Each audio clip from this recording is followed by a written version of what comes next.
I don't know what that is. Anyway, man, let me get that out of there.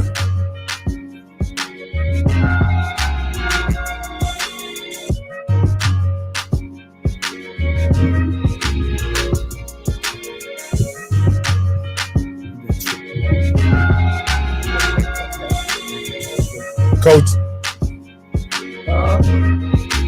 Oh, yeah. We got a big show tonight, man. A big show.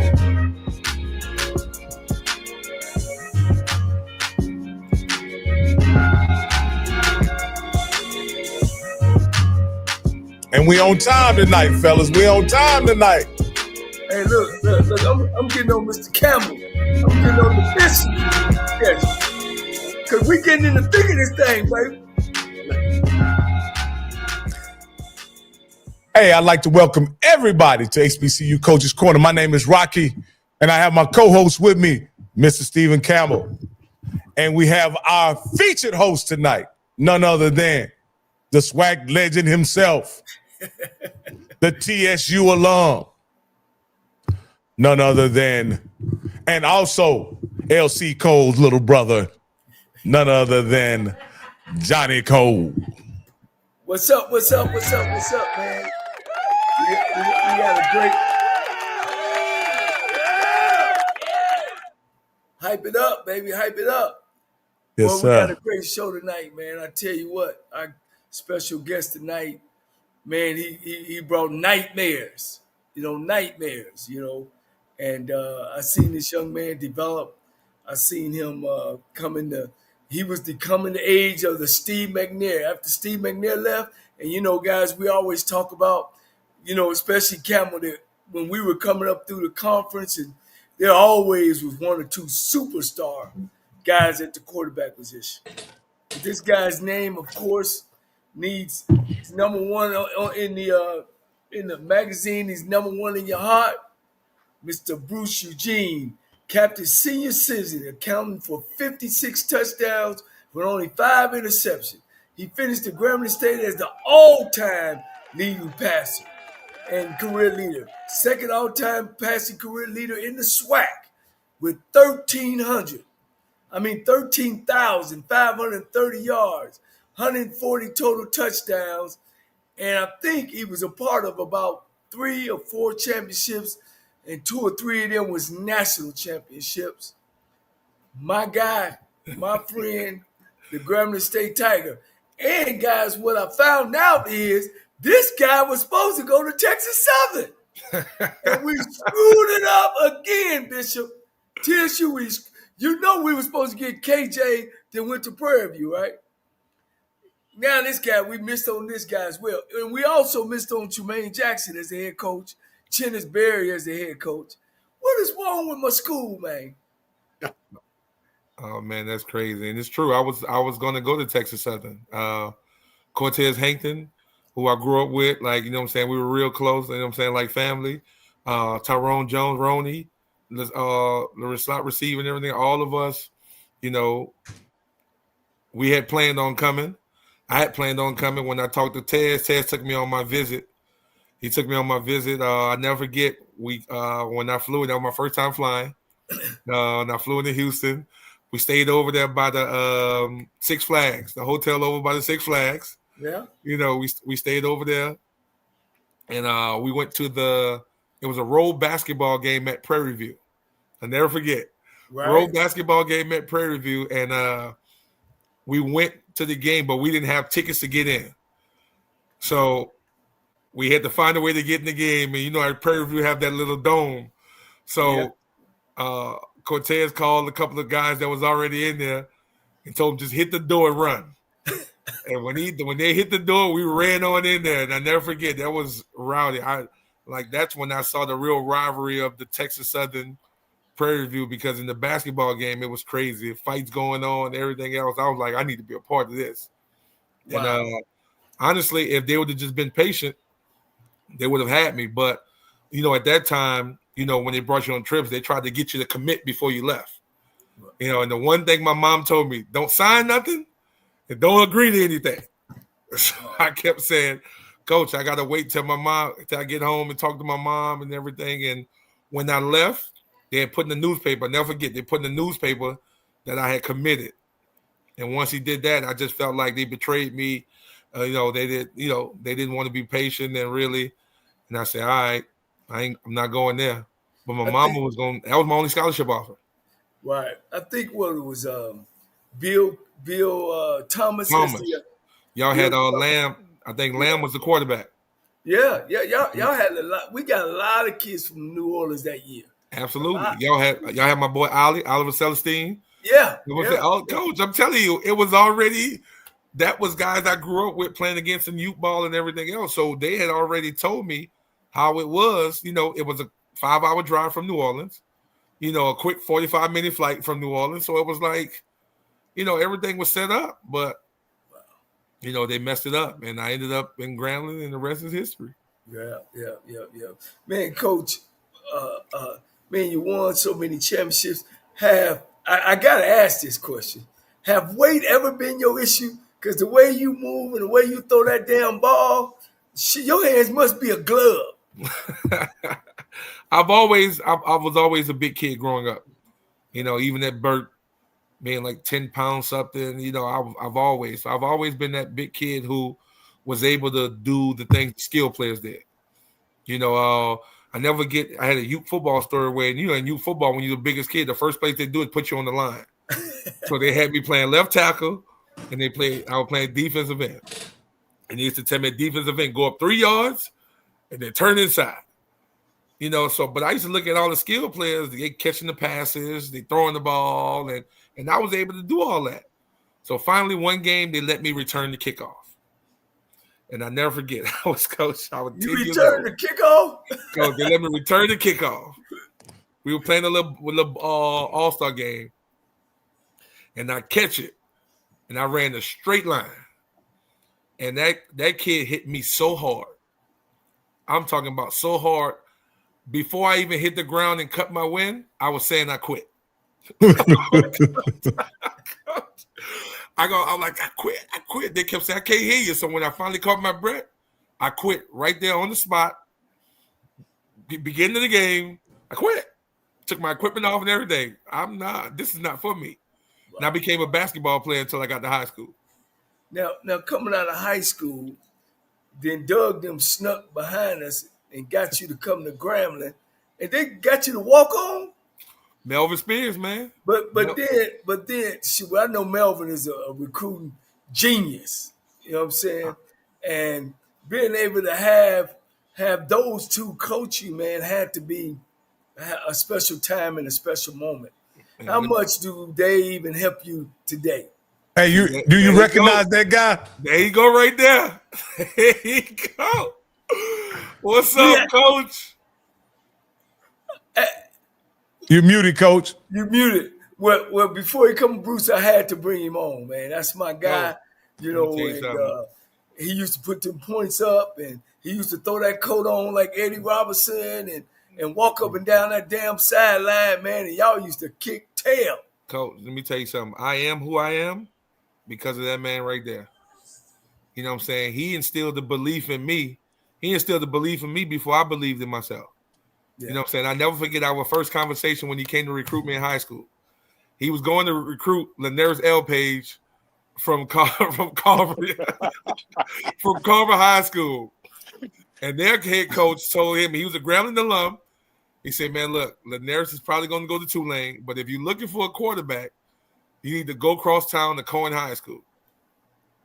And we had a basketball game that day. And Coach Spears came in there, and we sat in the library, and we just started talking football.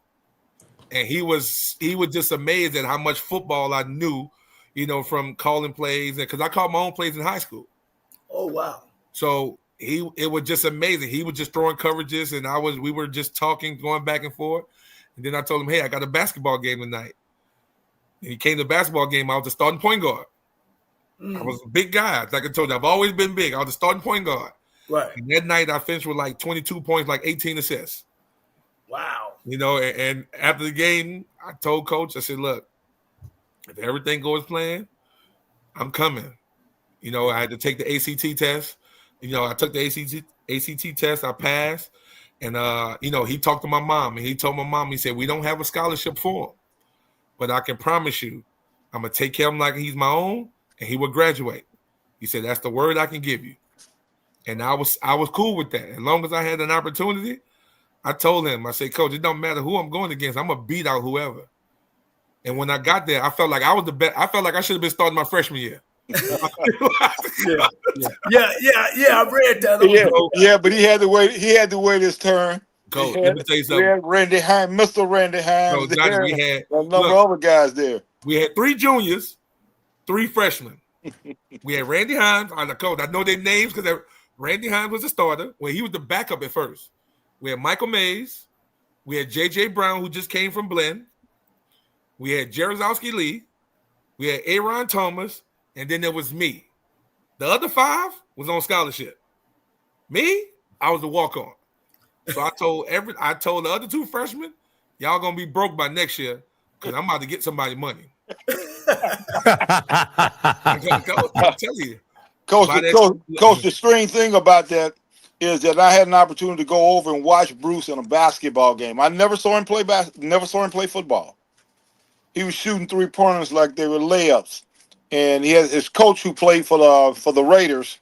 We called him Country. James Country Warren. James Country Warren. They call him Country, and he swore he could do all the things that he did. When I picked up the tape, the rest was history. And certainly, he had an opportunity that he was going to go to Texas Southern. I told his mother that I didn't have one for him, but at the end of the day, it all worked out in his favor because I knew once I got him up there in God's country, the rest was history. Yeah. And it's just so funny that this conference missed Bruce, and that was one of the things that I talked to him about. We need more Bruces, we need more Spears in our conference to make sure that the connection. So Bruce, you set out your first year, then you got in there, and then they took you back out, and then I think Melvin took over as head coach. So no. Freshman year I redshirted, but what I did was, me and Coach Spears, every day I sat in his office every day. I watched every film that they had of Lionel Hayes playing quarterback. I watched every film. I can tell you verbatim the calls, the plays, the coverages, what he should have checked to.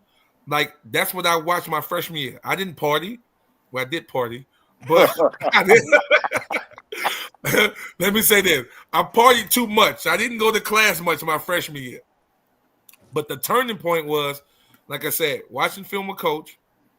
And when I got that phone call, I had a 1.71 GPA. Coach sat me down.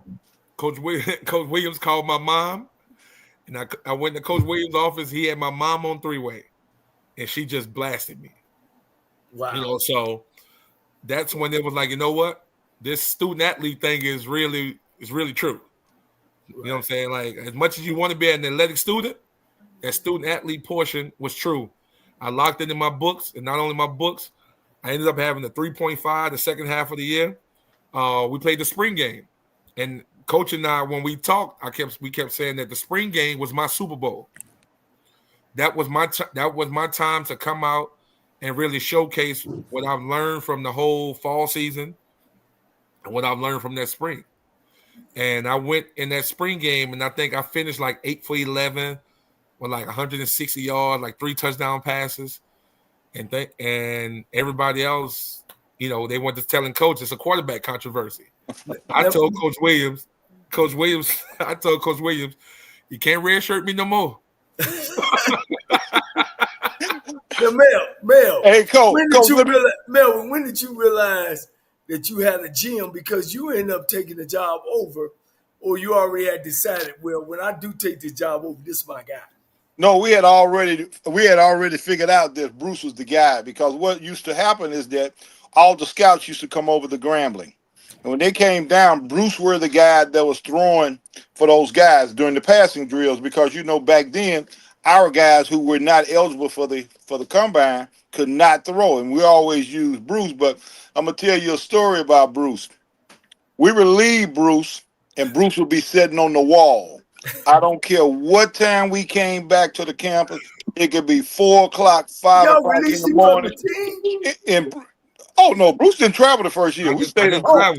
So He didn't I would travel. be there when they leave. I would be there when they leave to sing the school song, and then everybody would get on the bus, and I Yes. would go to my dorm because my dorm was right at the bottom of the stadium. You know, when you turn into Robert State in that first dorm, that was my dorm, Martha Adams. So I would sing the school song like I'm traveling, and then go to my dorm. And then when they get back, regardless of what time it was, I was standing up there waiting for them to get off the bus, helping them unload their stuff. At 4 o'clock in the morning, a number of times, he's sitting on that wall when we turn that corner. Wow. I'm like, and we had not and then the spring game came along, but after doing research on him, after just staying with him that whole year that we had him as a redshirt, the bottom line is that, man, we spend 6-7 hours a day. He's there every time he wasn't in class. He was sitting there in that office over there. And one thing about it, you couldn't take from him. The one thing about it, he could spin it. He could definitely throw it all over the place. And what was so much about Grambling, Bruce, or any school that you would have chose? What was that in you to say, man, I got to be there when they leave. I got to be where when I got to let them know that this is my job or this is the place I want to be. So Grambling for me was home because the neighborhood I grew up in, the St. Thomas Project, all the people that went to college from my project went to Grambling. Okay. Like my uncle played in the band, DJ Jubilee, all of us was from the same project. Lawrence Dorsey, Sean Jordan, so I grew up watching Grambling. Like when Grambling came on TV, when Georgia played, I used to think Georgia was Grambling with the red and everything else. I didn't know it was Georgia first until until I saw it, because Grambling had the red, black, and gold come Thanksgiving weekend. So when I got the opportunity to go, the first thing I was like, well, this is home for me. This is home for me. And then once I got up there, it was just all about leaving my mark. Like I said, coaches we always talk about greatness, and what that G stands for. So when you get up there, if your mindset is not wrapped around being one of the greats, not like being the guy, not just one of the guys, then you at the wrong place. And that was it was for me. Like I looked at all the records, I looked at all the quarterbacks that came before me, and I said, I want to be the best one that leave here. Yeah. Cortez Hangston, if people don't know, he's one of the top assistant football coaches. He's at Georgia now, right? He at LSU. He's the LSU. He's back at LSU. Yeah. And but he's been all those places. He played at Texas Southern along with all the rest of the guys. So if they don't, and the guy that's next to him, Bruce Eugene, is of course Melvin Spears. He don't need no introductory, but he's one national championship, SWAC championship. The thing about it, Bruce and Melvin, y'all on the shelf when it comes to coaching in our conference. And that brings definitely a question mark up to me, because you can see all the brilliance from both of you guys. Of course, me and Melvin worked together and played against each other. Bruce, where you at, or how you feel about our conference, and have our conference done you right? First, I'm gonna say this: when I watch the conference now, I feel like they don't have the big name guys, or they don't have them high profile guys how we had back then. When I played, you had myself, you had Robert Kent, you had Tavares Jackson, Darnell Kennedy. You had Darnell Kennedy. At Texas Southern, you had what's his name? You had Lamb, but then you had the other kid, the other guy after Lamb. Yeah. Every school had their guy. You had T.C. Taylor at Jackson before Robert Kent came in and took over. Right. So we don't have those high profile guys, and we're not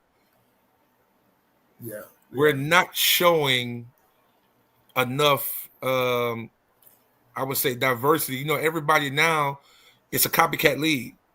Back then, like you and I talked about, everybody just wanted to line up 4 wide receivers and throw the ball. Like, we're not utilizing tight ends. We're not using multiple formations. We're not attacking the defense. Everybody want to go to this RPO system. So now our quarterbacks, I feel like, is not being developed. That RPO system, I feel like is one of those gimmick type systems, because if the quarterback don't read the right guy, then guess what? He's screwed. We're not teaching the 3-step, the 5-step, plant and throw the ball. Like, you don't see any more of those guys. My guy was, I sent my quarterback there, Noah Bolden, who I sent to Grambling and went to Southern. Now he's at Edward Waters, and he's one of the top quarterbacks in Black college right now. Right. So like nobody, I don't feel like they're teaching those things to even get our guys a chance to play at the next level. Yeah. Now tell us about your high school, where you are now. And I should have asked that first. Where you are now. I know you're coaching now, and where you are. I know you started off in New York. What is that? I'm at Locust Grove High School now. Okay. The Grove now. That's where I'm at. So I'm at Locust Grove High School in Locust Grove, Georgia. Gary Fisher's our head coach. Gary Fisher played at Bowling Green, and he used to be the D coordinator at Tennessee State when Reed was there, when Coach Reed was there. Okay. We in our worst to first phase. When Coach was there, he was 0-10 4 years ago. Then he went 1-9. Last year we went 5-5. Now we're sitting here at 5-1, and we're in first place. We're leading the region. So, the whole turnaround rebuild has happened, and we got some players, Coach. I got the top quarterback in Georgia. And again, I've been sending my quarterback to Coach. Will tell you, I send him the highlight film and everything else, Coach. When I teach it, no doubt about it.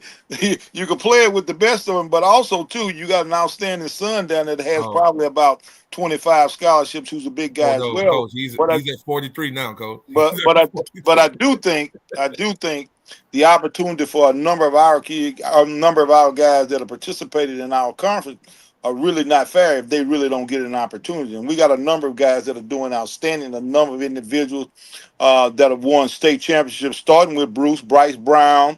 We got Parker High School. All our guys have won state championships and have outstanding players. So it's no reason why we shouldn't have great players in our league when, in fact, that we got our own. But we have to be a little smarter about the process. In order for you to understand what your legacy is, to understand what greatness comes from, you have to sometimes pull from within of individuals that have been there. It is no reason why our greats, quarterbacks, or guys that have played in our league, not at least have an opportunity. A prime example is T.C. Taylor. T.C. Taylor is doing an excellent job at Jackson State, but he's been given an opportunity. So we need to take these blinders off and understand that the Southwestern Athletic Conference is as good as it gets. If you look at the players that have participated there over the years, you understand the greatness of what goes on, the heritage, not only the heritage, but the opportunity to go and compete at a very, very high level. And I always used to tell Bruce, when I put him up for the Heisman Trophy, why not you? He said, but Coach, I say, no, why not you? Because you're going to have numbers, you'll have all the things, but the most important thing about that whole process was every time they talked about those Heisman Trophy winners, those Heisman Trophy guys, candidates, they had to talk about Bruce Eugene from Grambling State University. That was the intent. Right. Hey, Coach, can I just say something real quick? Yeah. What Coach Spears said. Coach, listen, I'm a 100% agree. But you know what the biggest problem is? And Coach, you're going to understand, and Coach Eugene, Bruce, you're going to understand this too.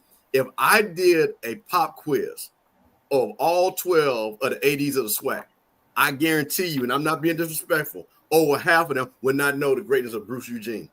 That's the problem. That's the problem. I agree with you. I agree with you 100%. So when you said what you said, it doesn't mean anything because they have no idea of the history and understanding of the two people that hey, listen, I know a lot of ADs. Not being disrespectful, but I'm a SWAC guy. I'll get into my part when it's my time. But I just wanted to see how important that is when you don't have ADs who even understand the greatness of our conference. If you go and say, I'm not going to say a school A, hey, Bruce Eugene, and they'll be like, who? Well, he didn't play in the NFL. He's not Coach Prime. He's not this guy. So when you say T.C. Taylor, well, when you got Anthony Robinson, who understands the history of Jackson State, you see how that kind of works? So that's right. But here's the thing with T.C. Taylor. He got an opportunity to at least be on the staff. And that, he got an opportunity to be on the staff. They put him at tight end coach. Remember, he went to coordinator, then he went back to tight end coach. But he's got an opportunity. My thing is that we're not getting him opportunity. This man I'm looking at, Bruce Eugene, of course, Melvin Spears, should be on somebody's staff today. You know what I mean? They contributed to the conference. So let me mention this, and I'm not gonna say a school name like we say, School A. All I said was put me on the staff. You can give me a stipend. Just put me on the staff just to get in. Just to get in. Yeah. That's all I want to do. Just get me in. But I'm gonna piggyback a little bit off the other guy. I agree with him wholeheartedly. These ADs and the individuals that we have in our administration really have not done their homework to understand the significance of what all these guys have played a major part. You know, we had a guy down at our place that nobody thought that we were going to get that made a perfect score on the SAT, a guy by the name of Clyde Edwards, who eventually became the all-time leading pass catcher, and Coach Williams swore we were not going to get him to come to Grambling. But anyway, he ended up coming to Grambling. He's a coordinator over in Texas as well. You know, the things is that we got guys that are very smart. We got kids that have done what they need to do. We got former players that have done what they need to do. Certainly they should be afforded an opportunity to just participate, not only be the head coach, but slot themselves somewhere where you can bring a person in to get them ready to be the next guy in line, because right now we losing the battle simply because of the fact they don't understand the history. Two guys, I interviewed, so Johnny, I interviewed with the two previous coaches at Grambling. I interviewed with Hugh Jackson and I interviewed with Broderick Fives, right? And in both of those interviews, I had like 3.5, 4 hour. That's how long the interview was. I think both of them were shocked by how much football I knew. You know, to the point where, you know, of course, you know, Coach Fives went with the guy from California. I forgot his name. The guy from the junior college that came down for the 1 year and everything else. And then Hugh decided to go in a different direction. So Hugh and I just connected Hugh's now at Georgia State. Right. So I brought my high school team to the 7-on-7 tournament. So once we got there and we talked, Hugh sat there and watched every game my high school team played and watched them call the plays and things like that. And the one thing he told me afterwards, he said, I regret not hiring that guy. Yeah, you know, So in that moment, you know how it is. I don't want to hear that. Like you're telling me this now, but then it did give me some satisfaction. Like, yeah, you missed out, because guess what? What I'm doing with these high school kids, I could have been doing in college. Yeah. You know, the one thing I had great teachers. I had great teachers that taught me. You know, like I could tell you, Coach Spears right now, he and I would get on the phone right now watching these college games. Hey, did you see such and such? They did this. They should have did this. Why did he go in this direction? His eyes was in the wrong place. His feet were not, like, we still do this right now today in conversation. You know, Coach Cole. Let me say, I know you say I belong on that sideline, but let me tell you, you're the legend yourself. We've had some major league battles. One of the things that you guys have always set the standards. Now, one of the things that I don't know if everybody know this right offhand, at Tennessee State, you guys were the only school that have gone undefeated in a PWI conference. So when you start talking about whether or not you can coach football, certainly you guys can.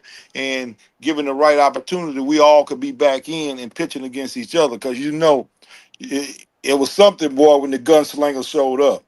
Yeah. Hey guys, I'm gonna step in here. Hey Coach, let me step in here right quick, and so I can thank everybody who has been watching on the Off Script channel. I want to thank you guys who've been watching on it.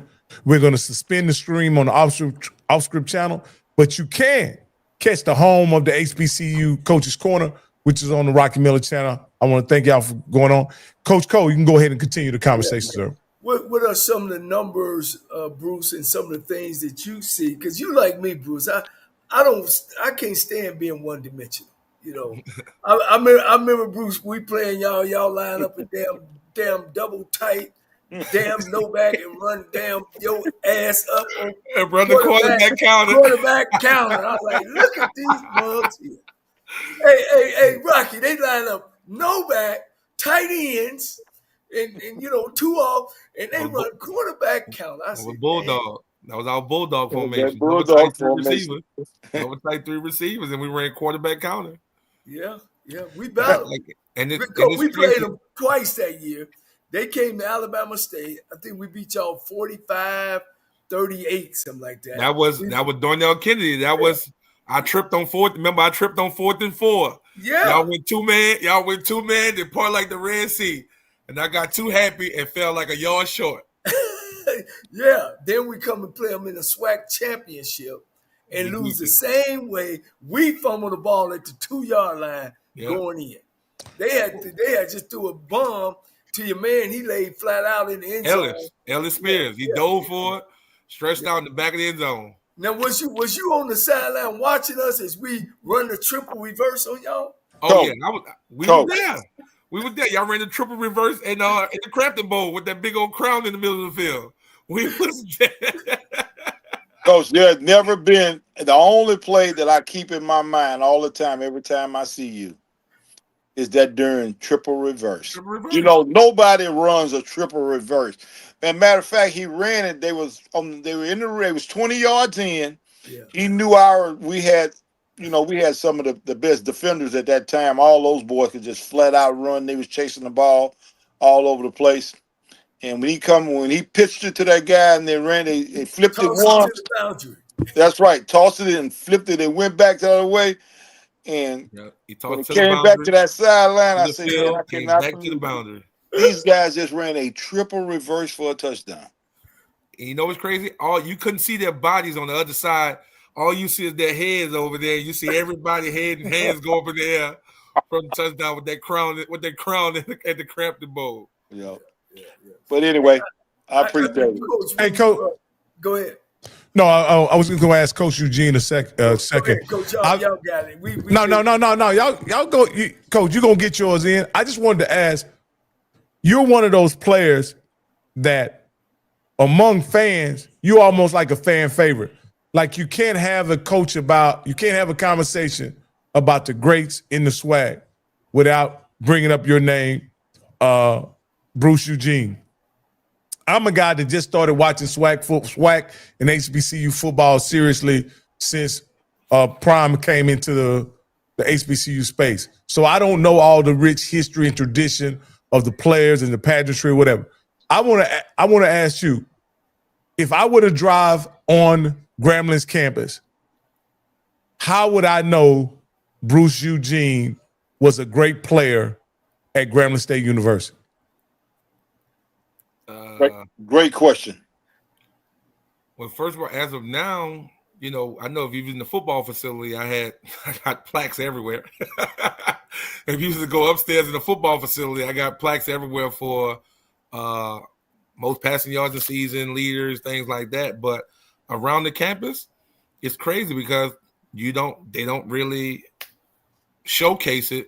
They don't really showcase it. And I had the same question when I went back because when I went back I got inducted into the Hall of Fame at the school. That was a question I asked, why we don't showcase more of our greats around campus, either flyers, posters, have them on flag, things like that. We don't do that. I don't know why. Well, the reason why I asked that, Coach, is because I'm here in Waco, Texas, the home of Baylor University. Yeah. And you can be driving on I-35 if you've been in Texas, going between Dallas and Austin, and you can look over at McLean Stadium and you'll see a mural, big as forever, of Robert Griffin. Yep. You'll drive if you further walk on the grounds of the campus, you'll be able to see a statue prominently positioned as the students walk over from the campus over to the stadium. I just think that's a great representation of how to represent a guy who's truly been legendary at their school. Grambling has had so many greats, from guys like I looked up to when I was a kid, Everson Walls, Doug Williams, just so many people.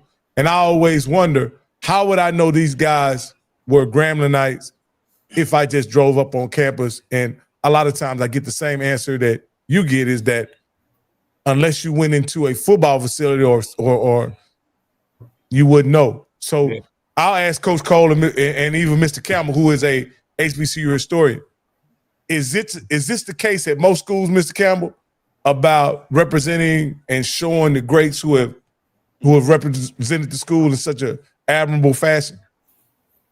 I'm gonna let Coach call. Coach, I'm gonna let you answer that first. I think that we haven't grasped the love of football and what it means to HBCU campuses. There's always a fight of, is it the band, is it the football program? I just don't think that we've jumped in with 2 feet, 4 hands ahead to say that we gonna promote the biggest ambassador of any college campus, whether it's PWI, whether it's HBCU. We don't grasp that. We don't grasp that all the way through. You know what I mean? We're still, and I've talked to coaches all the time, all over America. Melvin can tell you what I'm saying, is that we still have problems on compliance issues, getting the team ready to go into the first game of the season. Still having problems with, is the dormitory ready? We still having problems with, is it study table?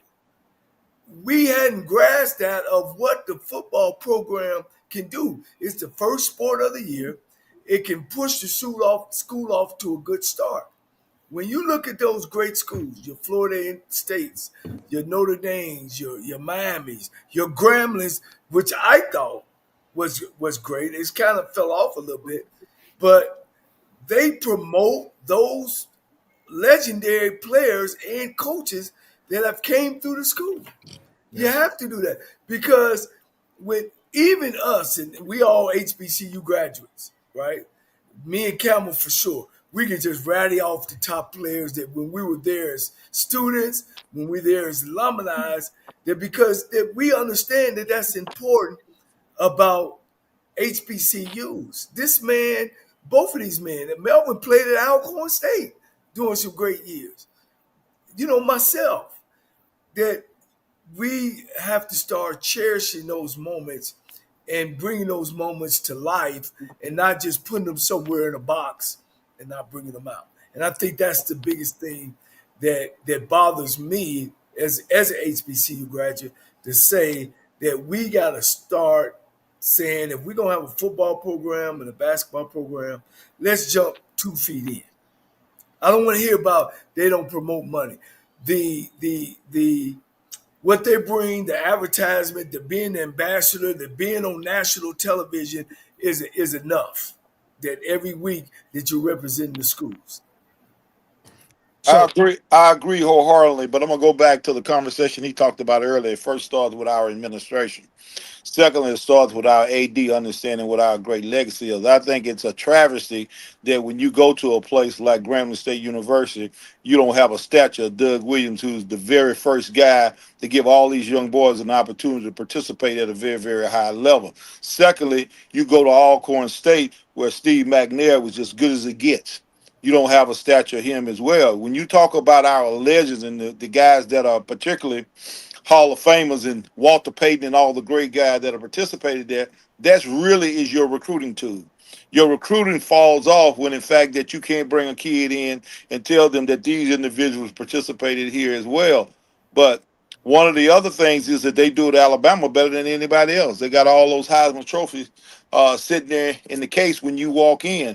And that depicts what this gentleman is talking about, whether or not we're highlighting the individuals that are participating there at a high level. It's really not about the individual itself. It's about the entire university, making sure that the university understands the significance of bringing outstanding players there, outstanding students there as well.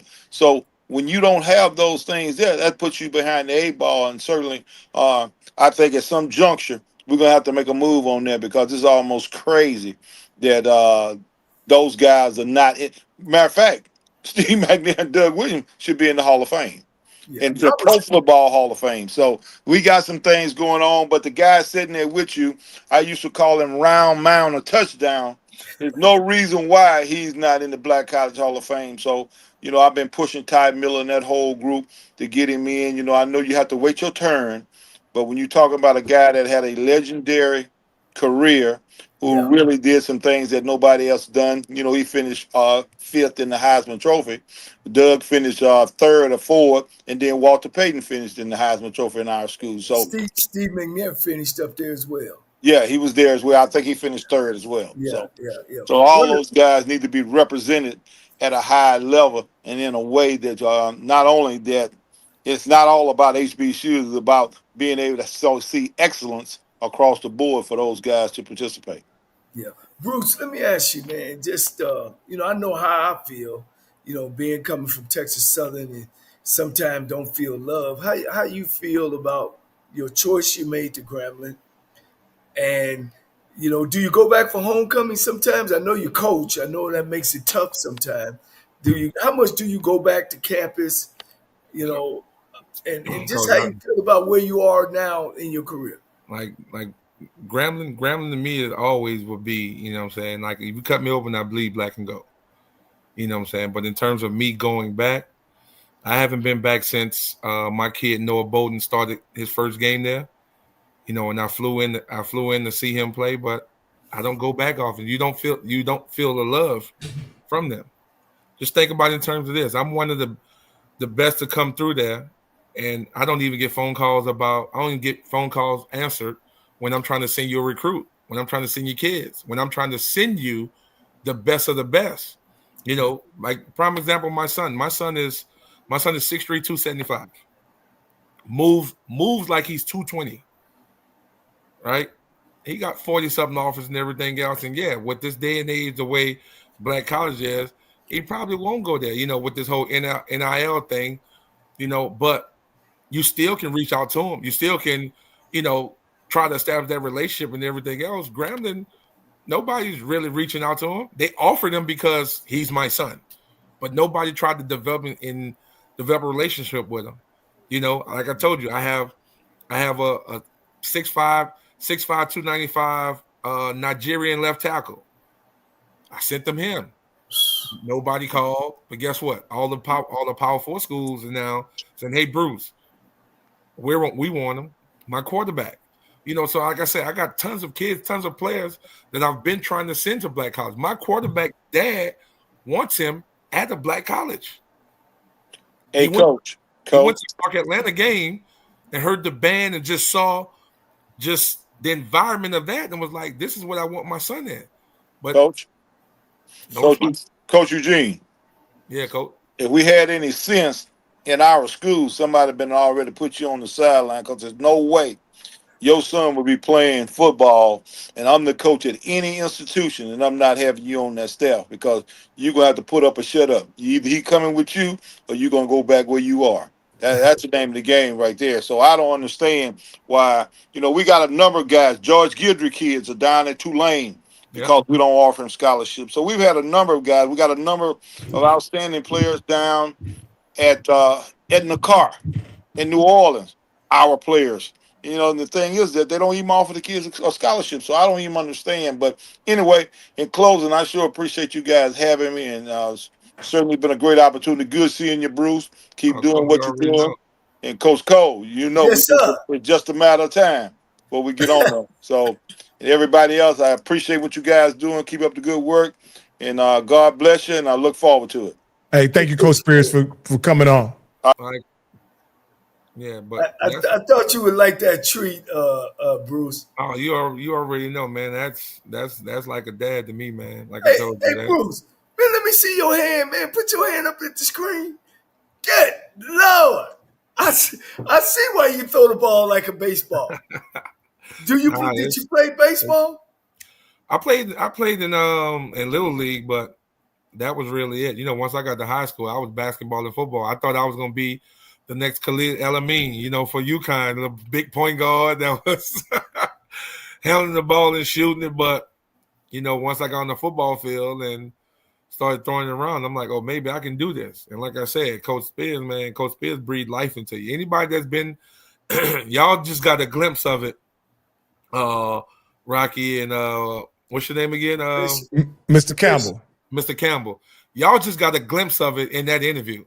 If you were ever in Coach Melvin Spears' presence, Coach Cole will tell you that it's just like by the time you finish them, you feel like you got smarter or you just learned something new that you've never known before. But my communication skills, my football savvy, You know, like that guy there, man. I believe I had belief in myself, but not like what he had in me. You know, in those days when I got down and wasn't right, just a simple conversation, you know, and we were back to our regular schedule programming. You know, Coach, so even right now today, even with me coaching high school, he calls every week. Hey, I'm how gonna you put you on the doing? spot again. What's going on? You know what I'm saying?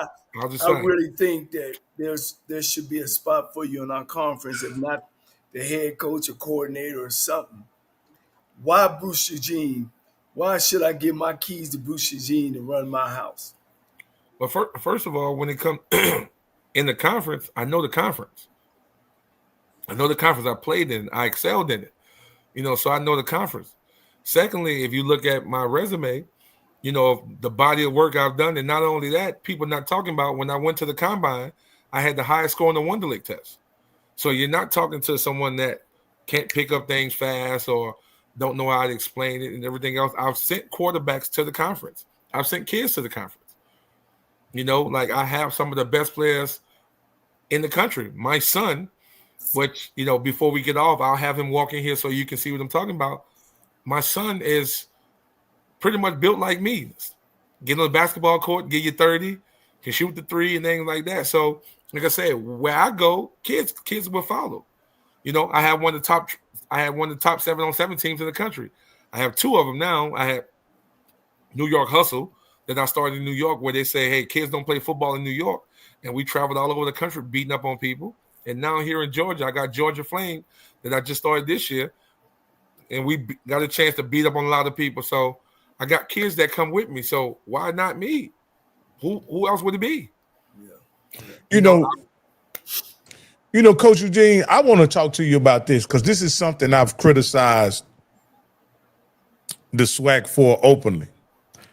Is and Coach Cole has too, and Mr. Campbell has made mention of it. Quarterback development in the SWAC in particular has been a real slow moving progress this past 5 years since I've been watching. If you've been paying attention to the conference, what has slowed down the progression of quarterbacks in this conference where each team is literally going through 3 quarterbacks a season and playing 3 different guys, where Coach Cole tells me that's not typically how they do it in the SWAC in the historically. But your guy Noah Bodden went through something where they were playing 3 or 4 guys during his career at both schools he went to in the SWAC. Can you point to 1 or 2 things that may be attributing to that situation or circumstance? First of all, like you said, the teaching. Everybody wants to go to this RPO system. You know, nobody wants to teach how you read cover 2, cover 3, cover 4. Nobody's teaching that true development of reading coverages. Nobody wants to do that anymore. Everybody now would tell you, hey, read this outside linebacker. If he steps up in the run game, you pop it to where he at. You replace him and things like that. Nobody's teaching the old school, hey, 2 high safety. Hey, what are they doing? They split, you're in cover 2. They go straight back, you cover 4. If they come down, they cover in the slot, they expect a blitz. We got cover 0. Nobody's teaching that anymore.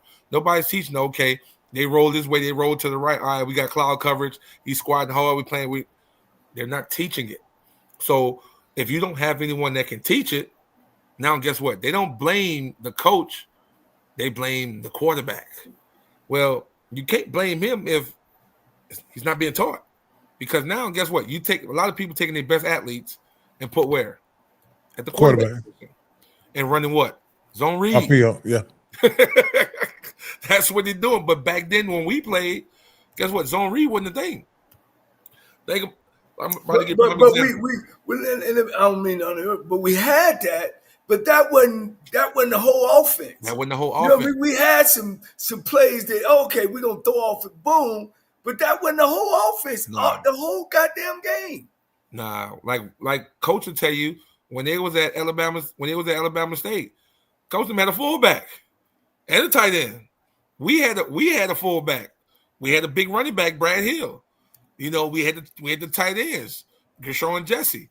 You know what I'm saying? Like we played with tight ends. We played with 3 receivers and a tight end. We played with 10 personnel sometimes. 10 personnel most of the time was used on 3rd and long. You ain't have many people playing 10 personnel until I came in, and like myself and Robert Kent, then it was just like, you know what? We got 2 quarterbacks that can read coverages and throw it all over. Hey, let's hand them the ball. Let's get out their way. Well, let me ask you this here. One thing, let me say this. Just a statement. We had 3 quarterbacks, guys, that threw for 3,000 yards. All of them played in the SWAC. Him, Kent, and my guy, Donnell Kennedy. Yep. 3,000 yards, all 3 of them, Coach, at the same time. Yeah. But go ahead, Rob. No, I was just going to ask you, we all, us lay people, non-coaches, we look at the game as catch, no catch, completion, incompletion, you know what I mean? Those kind of things. But what you're trying to make it seem like it's a function of reading the defense and making the throw. It's the right? game within the game. How important is for you? How important was being able to make the throw about properly reading the defense? Well, that's with me. It was because I wasn't the fastest. You know, I was going to be the smartest. So that's why I prepared myself and studied. You know, reading defense, that was an art of mine. Coach will tell you, people used to try to blitz me, and I used to point to him and say, hey, he about to blitz. Come on, blitz. Hey, we're going to replace you. Going to go right there. I'm going to throw hot right there. Because that's how much film I watch. You know, that's how much I studied. That's how much I wanted to be great. Like, think about this, right? We're not preparing these quarterbacks to even go to the next level. We're not preparing. We're not even giving them a fair shot at trying to get drafted into the NFL because we're not teaching them the basics. Yeah.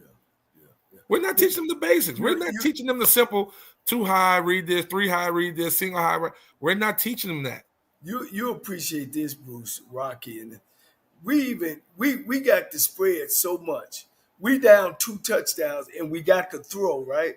They still faking the ball, trying to throw. You see pressure coming. They still faking the ball and going through their RPO reads. When the safeties and stuff gonna tell you that they coming. They coming. When you see safeties in 9 and 10 yards, they bringing pressure. Oh, yeah. Get out of the play action and get ready to get the ball out your hand. Because you gotta block the uncovered guy coming in with the ball. Every time, like right now, like I can tell you this, Rocky, Mr. Campbell, my quarterback right now in high school, Armand Parker, right? When we get off, I'll send you his highlight film. My kid can make every throw in the book. My kid would also tell you that when he think he did something great, I'm like, nah, you was late on it. He throws a touchdown pass, comes to the sideline, celebrate, nah, you was late. We completed it, but against a better team, guess what? That's incompletion. Hey, look at your feet. You stepped outside. Okay, we completed the ball. But guess what? You stepped outside. That toe should have been pointing this way. That shoulder should have been this way. You know what I'm saying? Hey, you wouldn't this. Like, I critique everything because guess what? If you tell me my goal in life is to eventually one day make it to the NFL or make it to college, then guess what? I'm going to have you prepare from day one because I don't want them to have no buts about you. I don't want them to say, hey, he ain't ready. I would have you ready to walk in from day one and be able to compete. That's how I treat all of my kids. That's how I treat my quarterback. Like I tell you about my son. My son is a D lineman. My son's a D lineman, but I can tell you this. My son will be ready to compete from day one when he walk in school in January. My quarterback will be ready to compete when he walk in any school in January because that's the way we teach over here at Locust Grove. We're not babying you. We're not giving you these baby steps. If you're going to play for us and you commit to this game, then guess what? We as coaches commit to you, and we're going to get you well prepared. Yeah, that's one of the things that I always tell Rocky about back in the day when black quarterbacks was coming through. They would drop back, miss the primary guy, miss the secondary guy, then take off running, and they'll scramble all over. They'll score a touchdown, and nobody coaches them. So when they go to the next level, they think that's how the game is. But that ain't how the game. I mean, Bruce just explained it just as well. He's coaching every play, whether it's a good play, a touchdown or not. I mean, this guy, Bruce, and I'm not just saying that because you're on the show, is that's coaching. A good coach coaches every play, whether it's good or bad. And I want to commend you on that. Yeah, I definitely appreciate it. Like I said, man, like with me is I take this coaching name because I had the Coach Spears that coached me every play. I had Coach Williams. Let me tell you something. Coach Williams used to get on me every play. Every play. So I was that kid who thought I did something right and then get to the sideline and say, hey, that ball was behind him. Hey, that ball was like this. Hey, it should have been over the shoulder. You left it inside. You left it this. But for me, at that point in time, I used to be like, man, he's always complaining. But what he was doing was he was preparing me. And I didn't understand it in that moment. And it wasn't until I got to the combine and started working out for those NFL teams, and you had to be all the way right. Because guess what? I didn't have those extra chances that those PWI kids were going to get. So my one chance I got, I had to take full advantage of it. So I had to be prepared. And we're not preparing our guys like that now. Think about it. Most of our kids, think about it. What's the last quarterback to have success in the NFL from the SWAC? Yeah. Tavares had some success. Tavares Jackson. Yeah. Think about it. Norfolk State had the quarterback last year. North Carolina Central had the kid Ricard. Yeah. Reshaw last year, right? Yeah, Darius Richards, right? He was supposed to be the next one from the conference, from the black college to get drafted and to have success. What happened? He didn't get a shot. He didn't get a shot because guess what? When you go and watch him, he was pretty much Tim Tebow.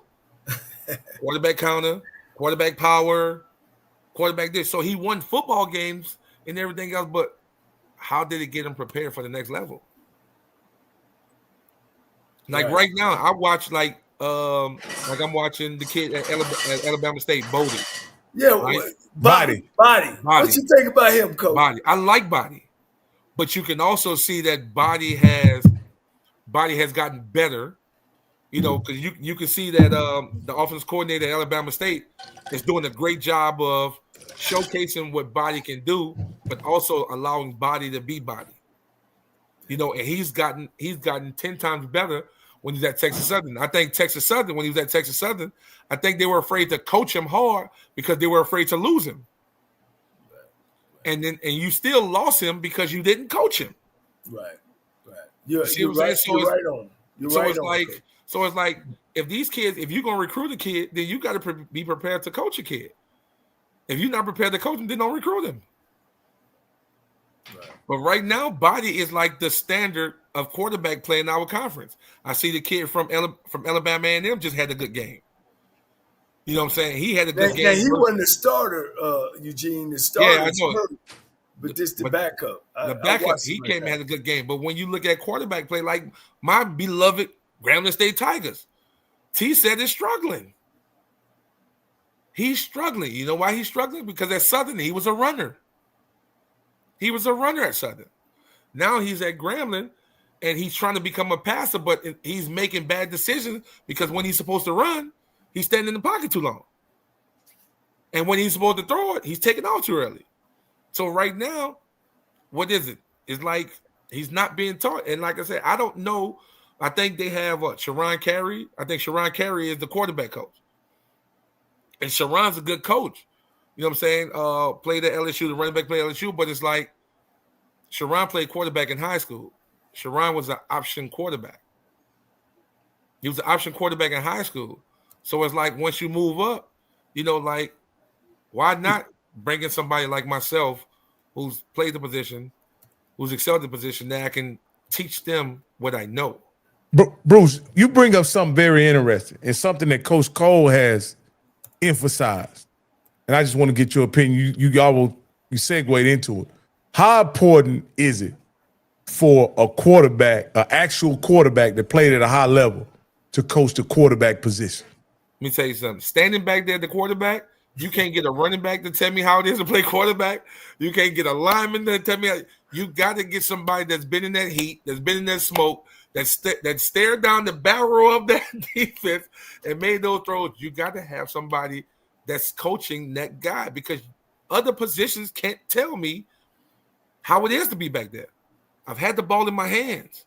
I've made those decisions. You understand? Like you have to know what the other 10 people are doing, plus with your job.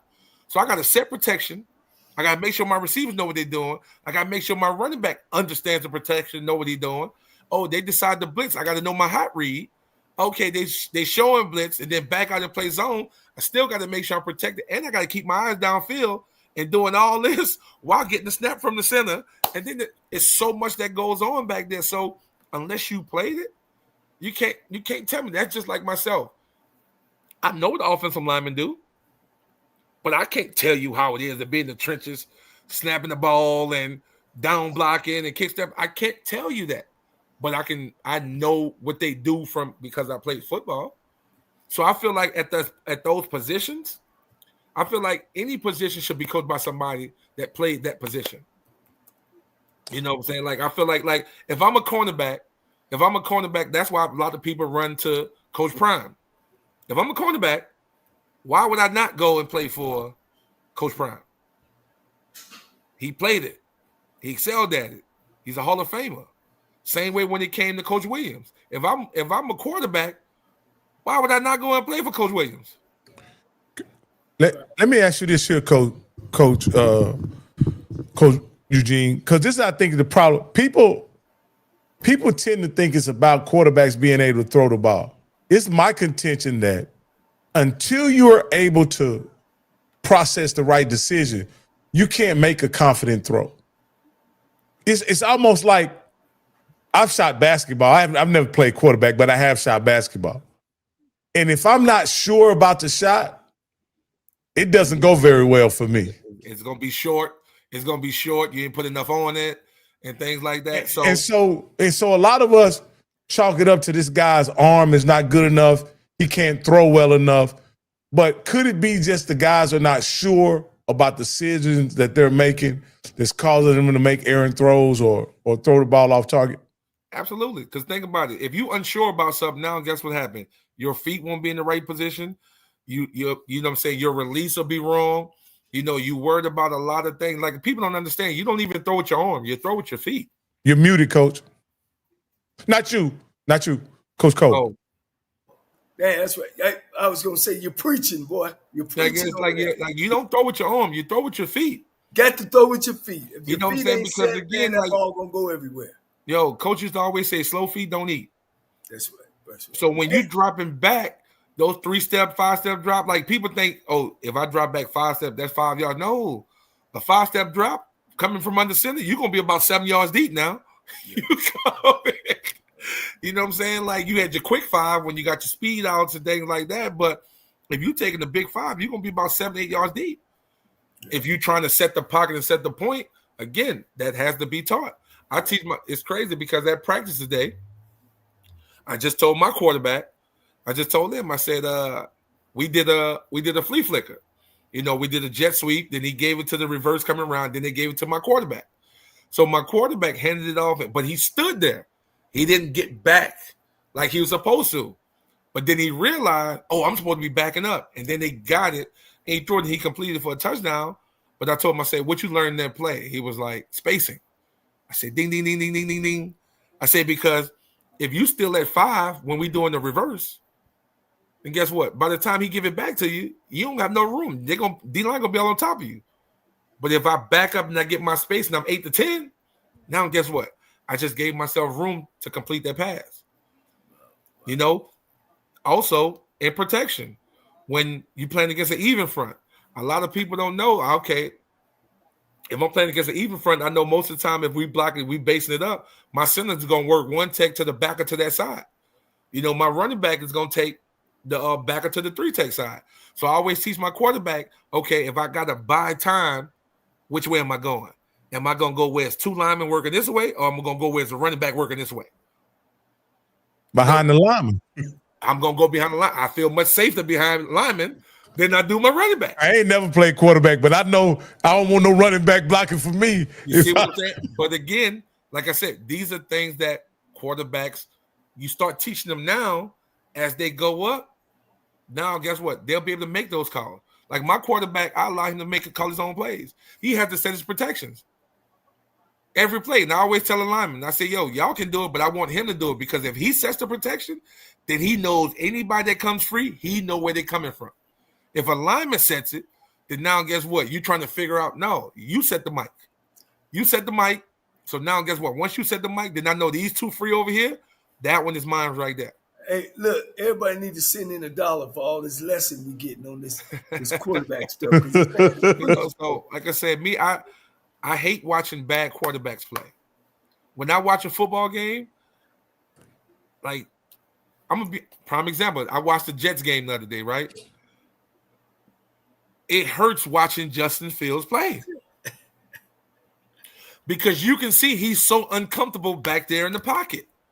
So if you're uncomfortable, you're not even looking downfield. Everything you do is going to be a check down because you're just trying to get the ball out your hand. You're uncomfortable. You don't trust your offensive lineman. So you feel all jittery back there, and he's not allowing plays to develop. So when I'm watching them, I'm like, man, who's coaching this kid? Yeah. Who's coaching this? But guess what? The guy that's coaching him is getting paid, millions of dollars in the NFL to coach him, and he's still playing that bad.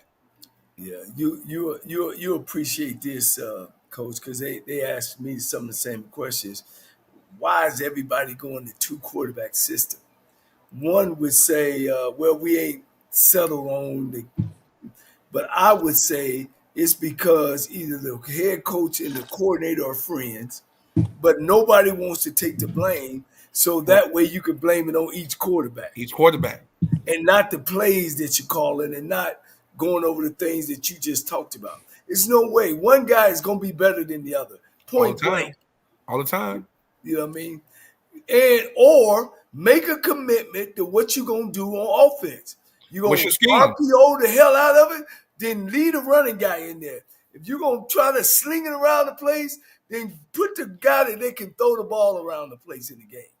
So that alternating, going back and forth, that shit did not work. It's frustrating because as a quarterback, it's all about rhythm. So I need the reps to get my rhythm. So if I'm in the game and then, okay, the next quarterback coming in and everything else, you'll never be able to get a rhythm. So if I can't get a rhythm, then guess what? I'm always going to be indecisive. I'm always going to be indecisive. I'm going to be scared to make a mistake because I'm looking over my shoulder thinking, hey, he about to take me out. So I can never relax and just play ball. That's what I kind of say, that the quarterback handles the ball 100% of the time. Yeah, him in the center, he's going to touch it. And you can't be that guy if, like you just said, I'm looking over my shoulder. If I make a mistake, then I'm coming out of the game. You can't be in that position and play that way and be successful. You can't.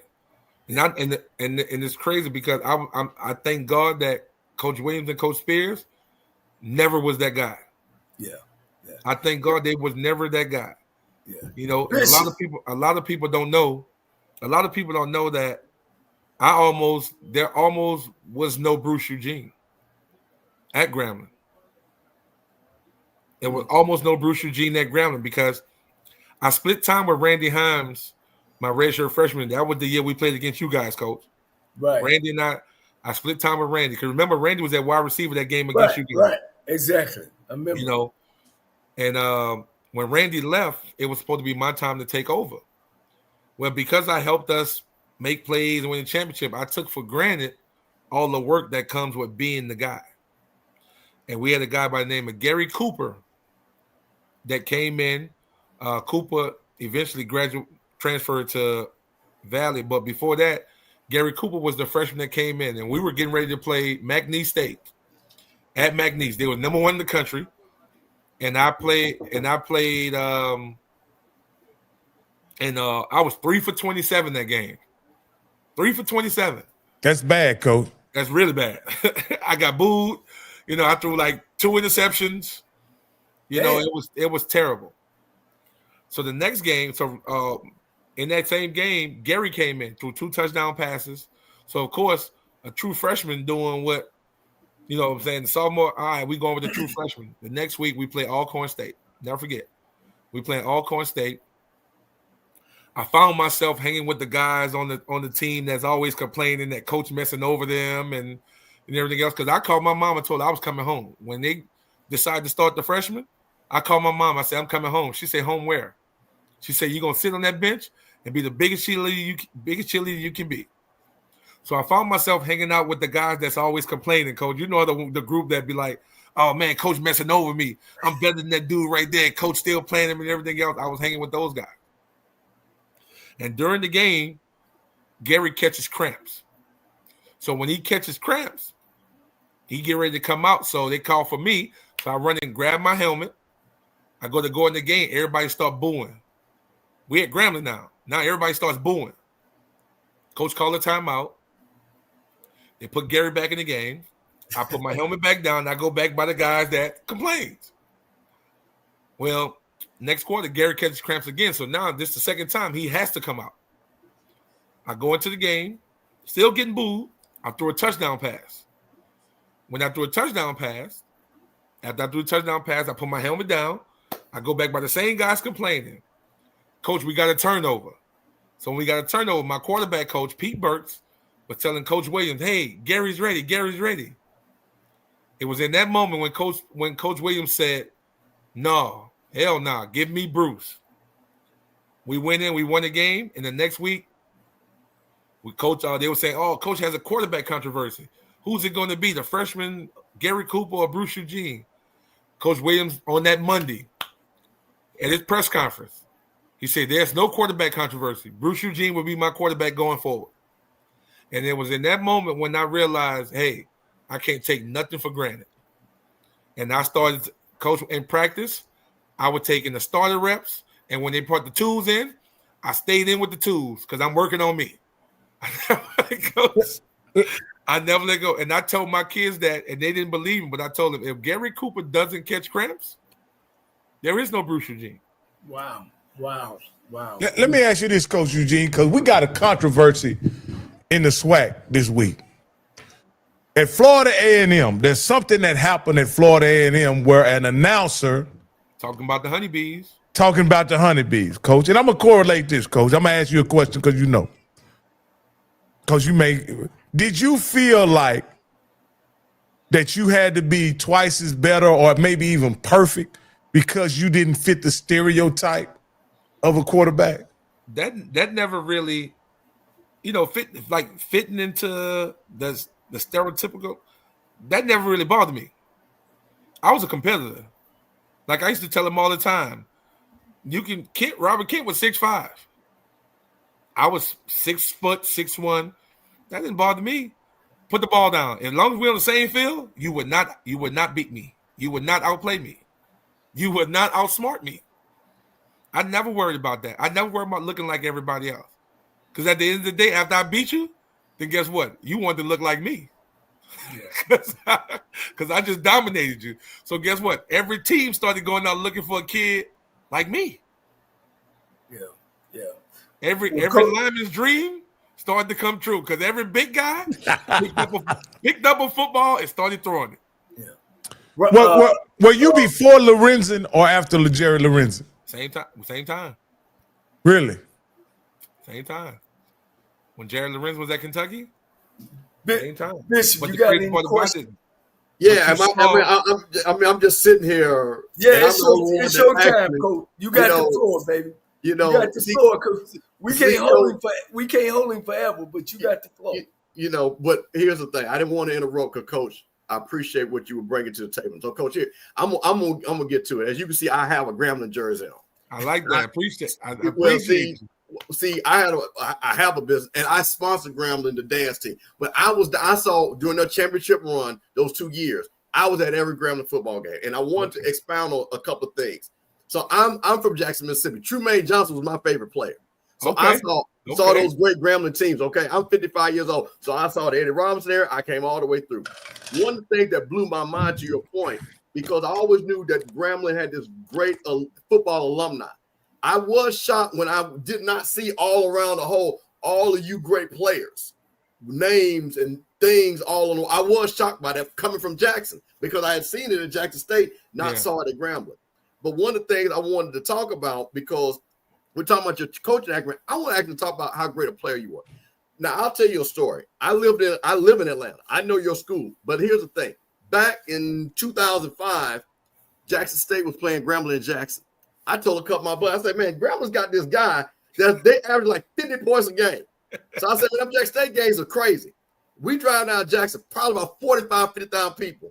You threw for 479 yards and 5 touchdowns. Do you remember that game? Coming to Jackson, lighting them up? Guess what? I love playing in Jackson. Let me tell you something. My 2 favorite places to play were Jackson State and Alcorn, Mississippi. Because let me tell you something. When Alcorn played that, I used to be like, yeah, we about to light y'all up. They ain't going to get played that much. And I used to love when Jackson Band came in playing that whoa, whoa, whoa, whoa, whoa, whoa, whoa, whoa, whoa, whoa. Let me tell you something. That right there used to get my blood pumping. I used to be like, oh, yeah, we got an easy 400, 500. And it's crazy. The day you speak of, I came on the field early. That's when Cletus Gordon was playing. I came on the field early, and I walked on Jackson's side, and I was like, oh, you number 3? Or I'm throwing 2 touchdowns on you. You number 1, I'm throwing 4 touchdowns. Like, I walked over there and started a whole big commotion with them because I knew the ball was in my hand. So I already knew if anything went right or went wrong, it was on me, and I was fine with that. My receivers didn't talk. Like, my wide receivers didn't talk. Let me tell you something. My receivers that year was Clyde Edwards, Henry Tolbert, Reginald Jackson, Moses Harris. I had Xavier Jackson. Who was that? George Piggott. Like, my receivers didn't talk. But when they lined up, oh, it was go time. And they knew as long as I was back there, oh, we was rocking and rolling. They knew I was going to deliver it. And we put on the show that day. I know exactly what you're talking about. We was in it all white. so we're sitting up here, and I'm telling these guys, because the thing about it, and people that have been in the vet, again, as you can see, and I want to get let me just ask this to get back to it. How did you get the round mound of touchdown? Who first called you that? Do you remember that? Coach Williams. Coach Williams called me that because, like I said, when you watch me, I was playing quarterback. I was 311 pounds. You know, so I was big, man. And Coach Williams called me that. He called me him and Coach Spears called me the round mound of touchdown. And when they put that in the article, I was like, oh man, I'm done for the rest of my. I'm coined. That's what I'm coined as. Round mound of touchdown. And even right out here in Atlanta, when I go places, when I bring my kids to, they always say round mound of touchdown, round mound of touchdown. So for me, you know, it's I love it. You know, that lets me know at least you guys paid attention and looked to see, things I've done. Well, Coach, let me tell you, so I'm gonna get it. Then I'm gonna ask you one more question. Here's the fun thing. So we're sitting there and say we get there, right? And you know how you guys are doing your regular warm-up toss? Yeah. My friend is like, why is the offensive lineman throwing the ball all the time? Where's the quarterback? I was like, look, that is the quarterback. Oh, man, don't do me that. Don't do me that. So when you're talking about, and Coach Cole talked about it, 4,500 yards, 54 touchdowns, 6 interceptions. You're talking about one of the all-time greatest seasons ever in NCAA history. And things like that. Mr. Campbell, excuse me, 56 touchdowns. 56 touchdowns. See, I'm close with it. See, I'm not reading off the top now. See, this is how much I know about your careers. You're talking about national champions that you guys were Black College national champions. But one of the things that now, as you have been around, you have seen, like I said, you grew up with it. You thought the G was only the G, not Georgia. When you're looking at, and we'll just keep it a SWAC football. How disappointed are you of the level of play that you see just overall, based on the time when you were still in that glory era of players that, again, we're talking about Grambling that had 100+ players drafted by the NFL, not talking about played in the NFL. Well, you saw players that came out your school that, hey, man, this guy playing in the NFL, this guy playing in the NFL. Jason Hatcher played on my team with me. Thank you. And now you look at it where we're struggling, A, to even recruit the players, and 2, to develop the players. How disappointing is that for you? It's very disappointing, because again, like I said, don't get me wrong, like it's no knock versus the PWIs, the Power Fours, and everything else. But I'm Black College through and through. I'm an HBCU guy, so I always want to see the HBCU win. And we're we're not doing a great job developing our guys. We're not doing a great job of, like you say, getting our guys out there. You know, like right now, like we talk about, Bodie should be at the forefront of everything having to do with HBCU football. He should be at the forefront of everything. Bodie should be at the forefront. You know, we got to do a better job, and it hurts. It hurts because, like you said, all these power forwards and everything else. Guess what? Every time you look, they putting their guys out there. There's a commercial. They'll even social media. Even if you don't have the money to do all the ads, social media doesn't cost anything. You can post things and send out things on your Instagram and things like that just to showcase that we're not doing a good job, and we have to get better if Black college football want to survive. Let me say that, if we want to survive.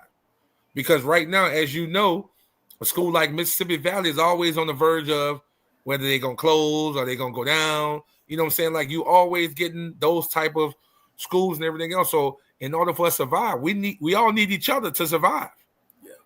One thing, Coach. One thing. I'm sorry.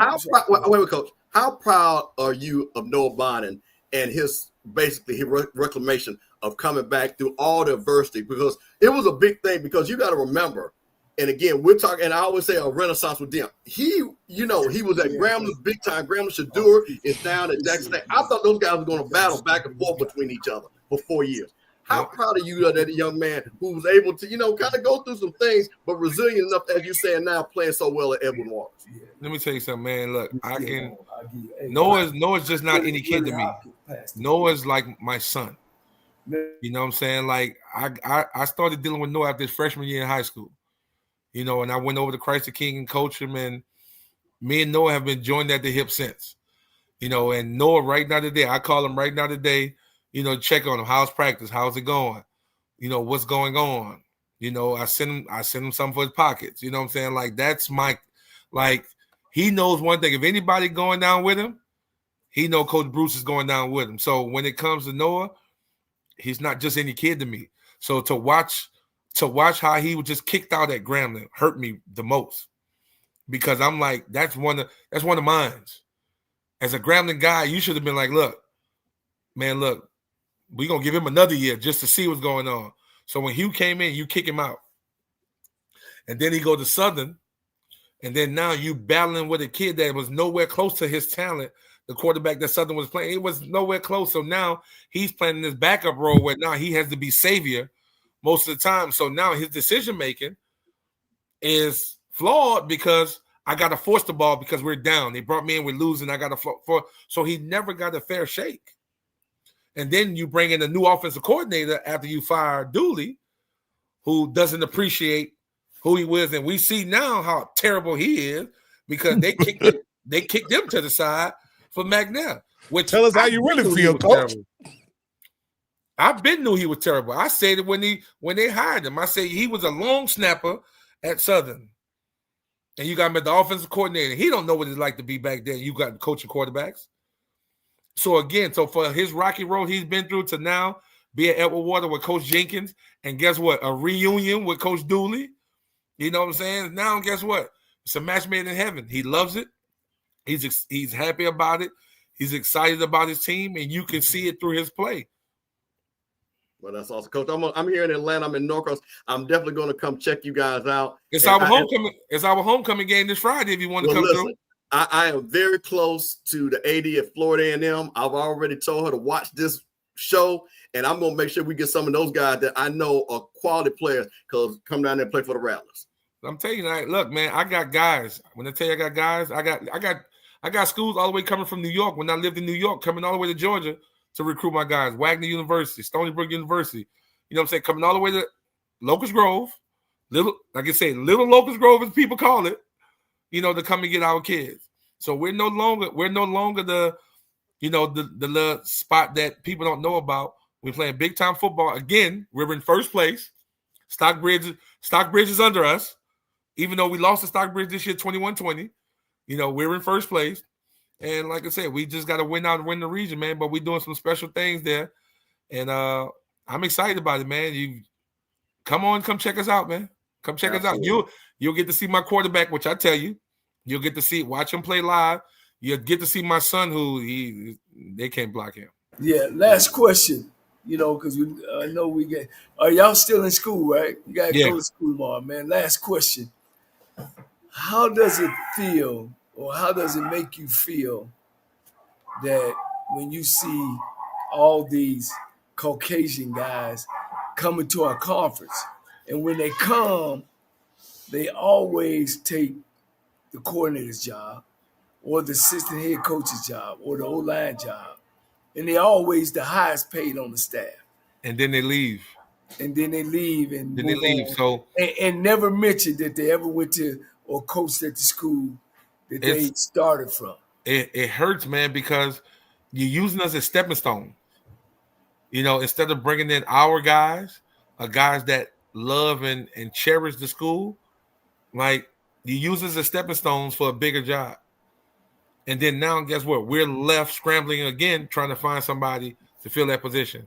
And then what we always do, we hire another guy that's a seat filler for a year or two, and then he leaves for another job. And that's why most of our schools have been inconsistent and are struggling nowadays. Yeah. It's a problem. Like, I think like we said from the beginning, we need to take our own, we need to hire our own, and we need to give our own a chance. Yeah, Bruce, I'm gonna tell you something that my head coach told me. I don't know if you remember a guy named Lionel Taylor. He just passed away. Okay. First black offensive coordinator in the NFL. He's a Hall of Famer. He's the first wide receiver to ever catch 100 passes in the AFL. Okay. And he's legendary. After listening to you tonight, my man, you scare people. When you come in on the interview and you talk what you talk, you scare people.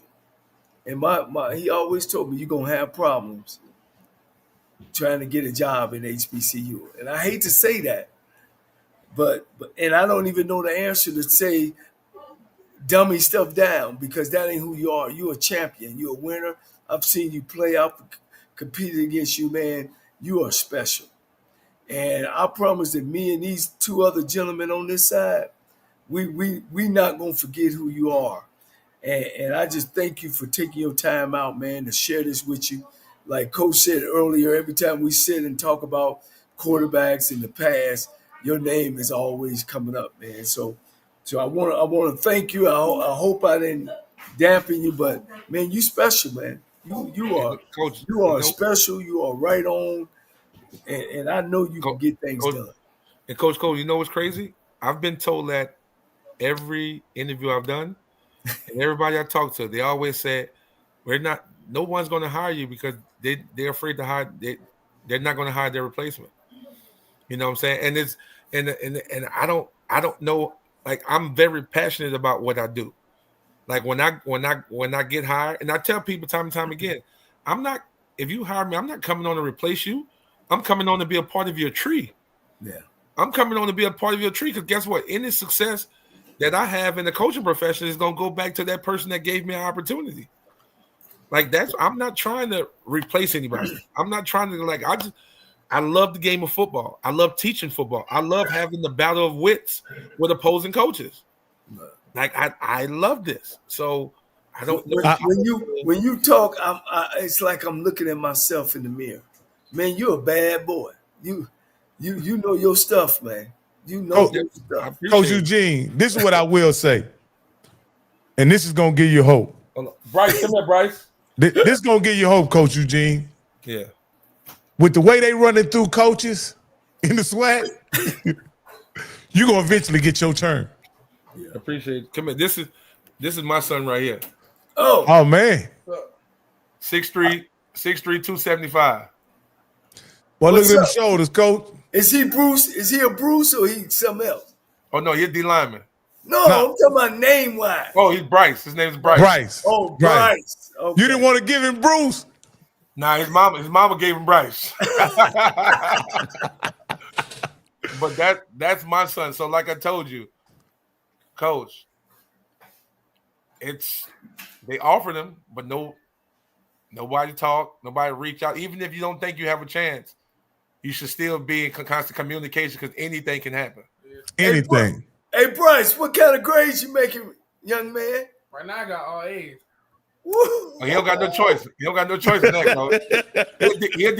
He'll December graduate. He graduated in December. He'll be on college campus in January. Hey, Bryce, can I get a loan in January? I can wait. I told him about Armand. I told him he'll tell you. Then we got guys though like that. Well, Bruce, it's gonna be some jobs open up this year. We don't know who and when and where, but we definitely will get you back on after this season, man. And man, hopefully we can direct you to one of these coaches because you need to be in the SWAC conference, coach. Coach, I would love to come back home to the conference and you know what I'm saying, continue the excellence that started before me. Well, you know what I'm saying, I would love to do that. Well, thank you, man, for your time and effort. Anything, guys? Man, I just want to thank Coach Eugene and for coming on the show. I'll keep in contact via email, and I'll be following Locust Grove all the way here from Waco, Texas. Mr. Campbell lives in Norcross, so he's gonna come to our game. I'm there. I'm coming. I'm coming to recruit, so I'm not coming to watch. I'm coming to recruit. I told him we play homecoming game this Friday. So let me tell you how good we are, right? All of our defensive linemen have single digits. Oh, so man. y'all running like that. So y'all got them cute defensive linemen, huh? Oh, they ain't cute. They ain't cute. No, you bad boy when you go single digits. That's Florida State right there. He has a pick six. He has a pick six from a D lineman, and then my nephew, Martavius Candace, he has a pick six as a D lineman. Well, man. Coach, Coach, now wait a minute. Now, I got to say something. Now, Coach Spears said something. Now, Coach, it might be a package deal I can work out. Now, I'm just trying to tell you. It might be I got connections, Coach. Look. Like I said, I got packages. You know what I'm saying? So listen. you might not get this package. I come with some other packages now. Coach, listen, Coach, and they say I'm internationally known and locally loved. Trust me, I know folks. Hey, Coach, does he have an offer from Florida State? No, he don't have an offer from Florida State. So the new D coordinator at Florida State, is my guy who just came from Nebraska. So I've been trying. The D line coach came from Nebraska, Coach Knighton. So I sent him this stuff and everything else, but they ain't pulled the trigger yet. So, like I said, it's a lot of schools. He's currently committed to UNLV. Coach Mullen, but you know how it is. It's a lot of schools now been doubling back, blowing the phone up and things like that. So UNLV, that's out there with me. Shit, that's right up the road, baby. No, let me tell you something. UNLV showed major love when we went, Coach. Hey. Do you have any? Well, you probably gonna have a game, but Grambling playing out there. We play. We have a game that Friday, so I'm like, it makes no sense for me to even try to get out there when we play that Friday. But I want to get him to a game before this year is out, just so he can see it. Absolutely. Yep. So, like I said, Mr. Campbell, be looking for you. Don't worry about it. I got your ticket for you. All you got to just call my phone. Absolutely. Coach Cole will give you my number. Call my phone. Say, hey, Coach, I'm on the way. You get the red carpet treatment. Hey, man, we'll bring you back on, Coach, at the end of the year, man. Hopefully you go make a playoff run. Hey, we're gonna be the number one seed. We're gonna be the number one. Hey, this is gonna be the first time we ever won the Locust Grove, ever won the region championship. So that's the plan. Eugene, you are SWAC. Appreciate that. Hey, that coming from a fellow SWAC guy. Hey, Coach, that's an honor, man. Appreciate you. Thank you, Coach. Appreciate you. Thank you. That was neat, Coach. Yeah. That was real neat. Is that what this show is all about, Coach Cole? Coach, he a bad boy. You want to talk about quarterback, Coach? He bad boy, Coach. He need to be in our – see, this is what I'm talking about, Cameron. This is what I'm talking about, man. Doug Williams, Melvin Spears, this kid, man, and there's a bunch of more that's out there. They can coach their ass out, Coach. They can make chicken shit into chicken salad. Well, Coach, like I told you, I gave you the answer, and Coach Spears agreed. I mean, I know what it is, so I don't have to sit back here. See, one thing, I'm not one of those people that are clueless, and I don't want the audience to be clueless. And the thing about it is, and we talk about this, we have a lot of ADs who watch the game. We have other coaches that watch this show. So I'm going to keep saying this because what was funny, again, as you guys see, I've always told people, FAMU, Grambling, Jack State, and my Mississippi school, always a part of my family. But I'm telling you, we drove from Atlanta to see this guy. And just to let you know, 20 years ago, almost, probably now, it was that 2005. Yeah, literally 20 years ago, I went to see this young man play. And to understand the fact that we have ADs, and then what happens is, you know what tickles me about this, coach? When the schools start losing, then they wonder what happened. When there are guys like a Bruce Eugene that can complement your staff, but because you don't understand the dynamics of, again, and what you do is you get very bad advice from, and I'll say this too, and again, we have a lot of influence from PWIs that filter in to say, hey, you're this guy and stuff like that, instead of we doing our own research, watching tape, understanding who these guys are. Because I'm going to tell you this, and this disappointed me about Grambling, because Grambling is usually strong with their alumni. But I've said this before, and I said this last week. Every school needs to have a simple football alumni coaches group. And every alum should say, here's all, like Coach Eugene, here's all my guys. We should automatically offer every school, because the only way you're going to get, or Coach Eugene said, we're playing Stockbridge next week.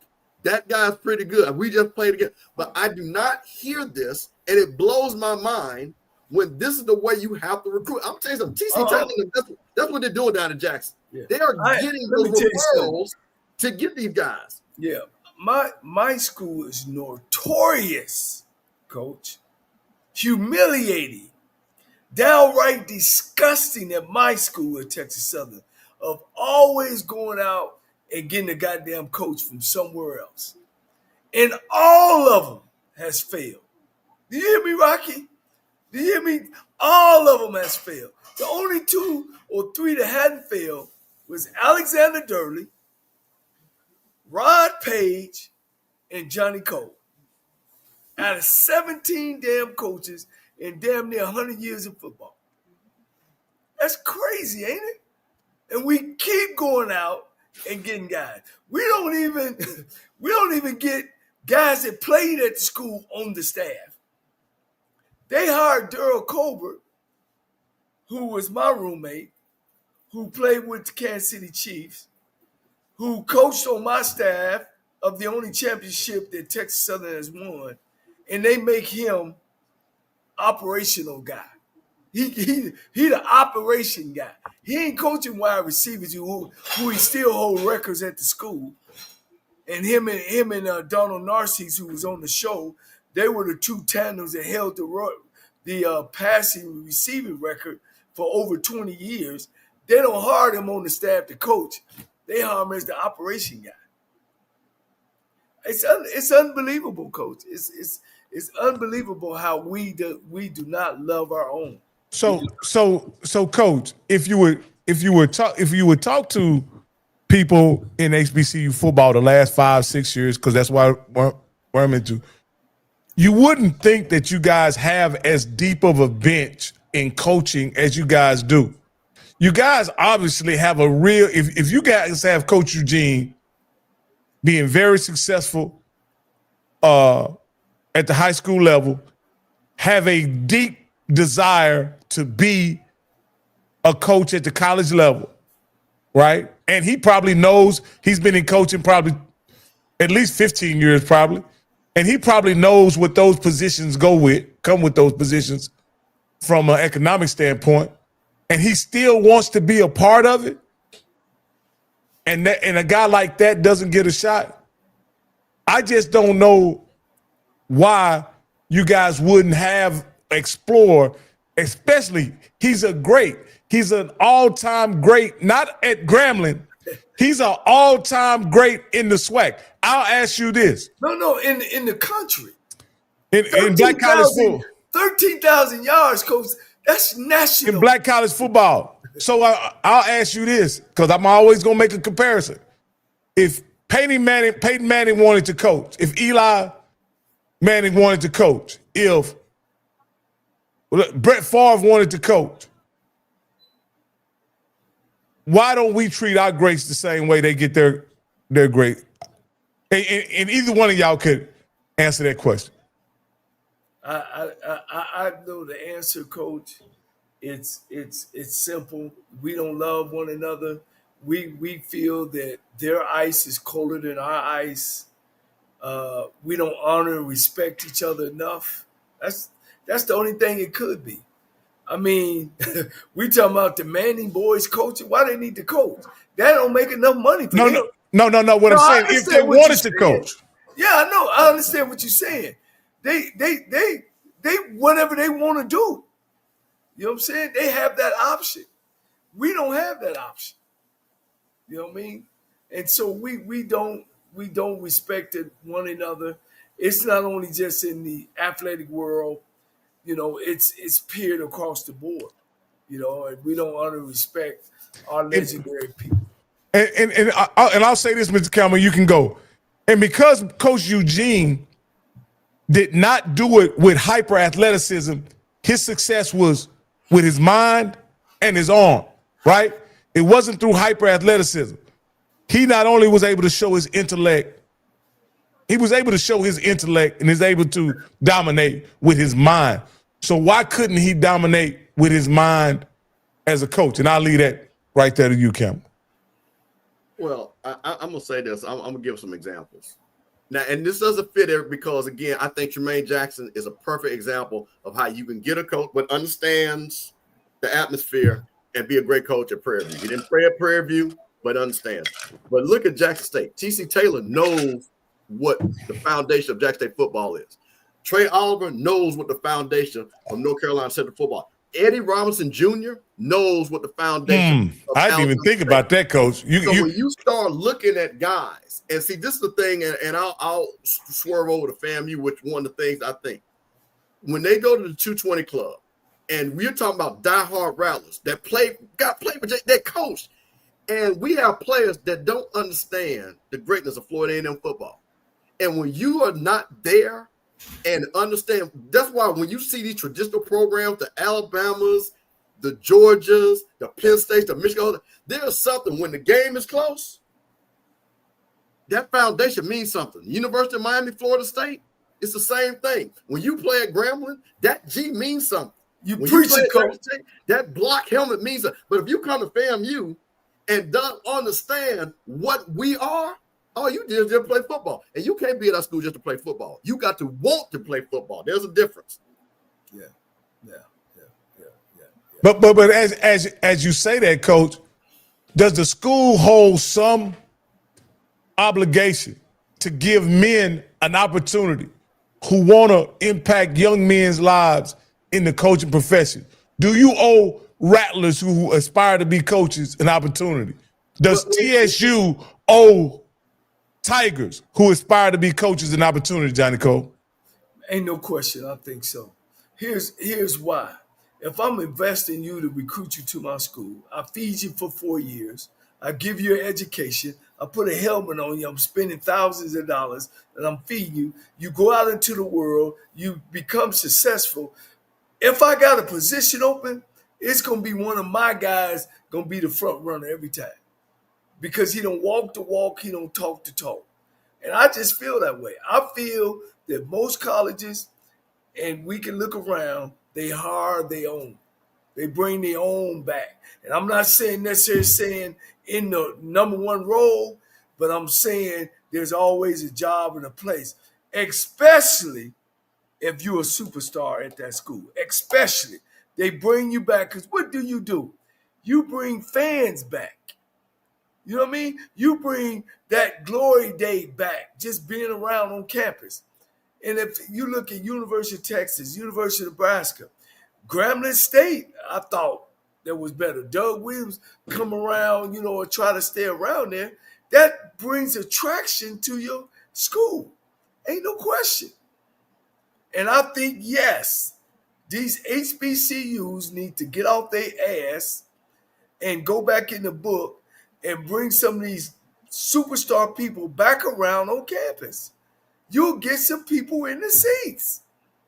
and quit going out thinking that other people can come in and run our universities. They can't. That's my take.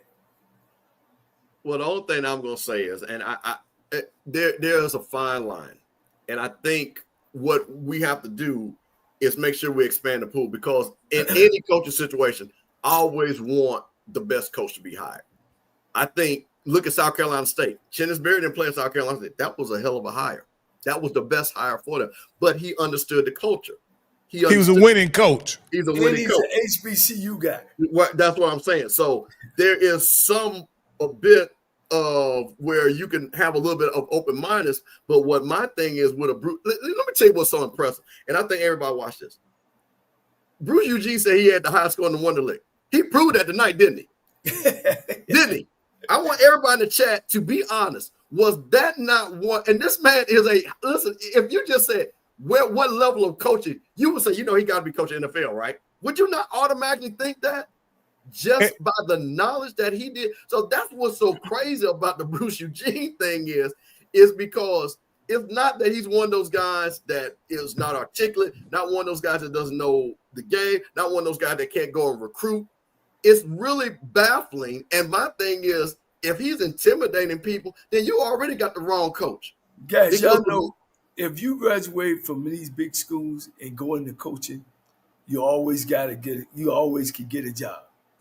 If Bruce Eugene was played at Ohio State and he coached in high school and he good and he talked the way he taught coach, he will always have a job in college. That's just how it is with them. One thing I know about the Louisiana system when I coached at Southern University, those white guys, they go from school to school, and so they always will have a job in Louisiana. I'm talking about, I guarantee you some coaches that coach at every college in Louisiana. It's just a family. It's like that. We not like that in the SWAC and in the CIAA. And the MEAC and the SIC. And I'll say this. Bruce was speaking, I'm going to use the SAT word, extemporaneously, which means that he wasn't prepared to come on here and talk about quarterback play or anything. He didn't have no questions that we had given him beforehand. He was speaking straight off the dome. And because you don't have to prepare for something that you know through and through, do you, Coach? I'll give you guys an example. When Jackson State went outside their hiring realm, they always hired inside. And they hired a guy named Coach Bell, who's a friend of mine. That program went down. Then they hired outside again. It went down some more until they got back and hired Comedy to bring it back. Who's a history HBCU coach. It's just something like you just gotta hire your own, I think, man. That been down there, somebody who know where the restroom at. That's going to give that all to that school. And he's not there just to get a paycheck. Well, Rocky, let me say something to me, and I'm going to be honest. And I had this conversation with somebody. Let me tell you what's also important. If you start looking at guys that I named, and Coach, don't take this the wrong way. Like I say, listen to what I'm saying, not hear me. These guys that are successful are guys that are part of these programs, but they're young guys, and they got a lot of energy, and they understand how to deal with this new player also. That's the thing that I'm also impressed with. When you're looking at Trey Oliver came on here, and I told somebody, that Trey Oliver is such a gangster. Can you imagine playing for him? But he understands what Central's about. He said, we're not going to do this because I'm Central. We're going to do this. You look, I saw Coach Eddie Robinson walk on the sidelines down in Tallahassee. And the complete control, and Eddie Robinson is a big guy. I don't think people understand how big Coach Robinson is. Man, listen, you don't play with that dude. But that dude still has the level set of understanding what I need to do to relate to these guys. Look at T.C. Taylor. T.C. Taylor ain't no little dude, but he understands that he has to vibe with these young players and things like that. So you look at a Bruce Eugene. You don't think he can't go and recruit guys? You don't think he doesn't understand? Look, and I'm going to tell you this, and for him to be coaching, which most of these guys are doing, 7-on-7 is utter hell in Georgia. It is one of the hardest things because dudes were fighting Cam Newton. Everybody saw that video. To deal with those level of kids that don't have any respect, for him to say, I'm getting 7-on-7 guys, and we just kill, lets you know that he knows how to relate to these players. Yeah. Well, you know, we got to wait for the next, what is it, 7-8 weeks? Then all these jobs start popping open. We'll Coach. definitely get that. Let's talk about last week, baby. Yeah, we got it, Coach. We getting ready to do it. We gonna run through it, Coach. Let me get it. Let me get it up. All right, this is the MEAC, Coach. We can run through this real quick. The Fighting D-Jacks almost pulled off a victory against Sacred Heart. They lost their quarterback in the first quarter. They still led most of the game, but they wasn't able to score in the second half. I think they got one heck of a team, Coach. I'm just going to go and be honest with you. And they're going to make some noise in the MEAC. Well, they need to, you know, and now we're going to get in the meat and potatoes of the conference. You know, they got them right now in second place behind North Carolina Central, who is really revving it up. So I'm excited about Delaware State. Coach Jackson is doing a great job. They averaging about 30 points a game. Hey, man, you can't put no blinders on that. It's some coaching going on over there, and my hat go off to them. Unfortunately, they failed this week. You know, we'll see when they get into meat and potatoes of the MEAC. Mr. Campbell, you have anything you like to add? Man, listen. I one thing about me, I don't like to comment on games I didn't see. So I actually only saw half of the Jack State Southern game in Alcorn, and of course, because I was at the FAMU game. But I will say I did see the play that was the controversy. And the one thing about it is, these referees, and you know, there's that old adage that they're always out against the HBCUs. And if those referees were Sacred Heart, they're independent still, right? Because I don't think they've joined the conference. My question: what conference are these referees from? Because the fact that they kicked that young man out of a game when that should have been just a penalty, not a personal penalty, was just ridiculous. You know, and to turn that ball game around and to understand that, you know, I'm just really disappointed.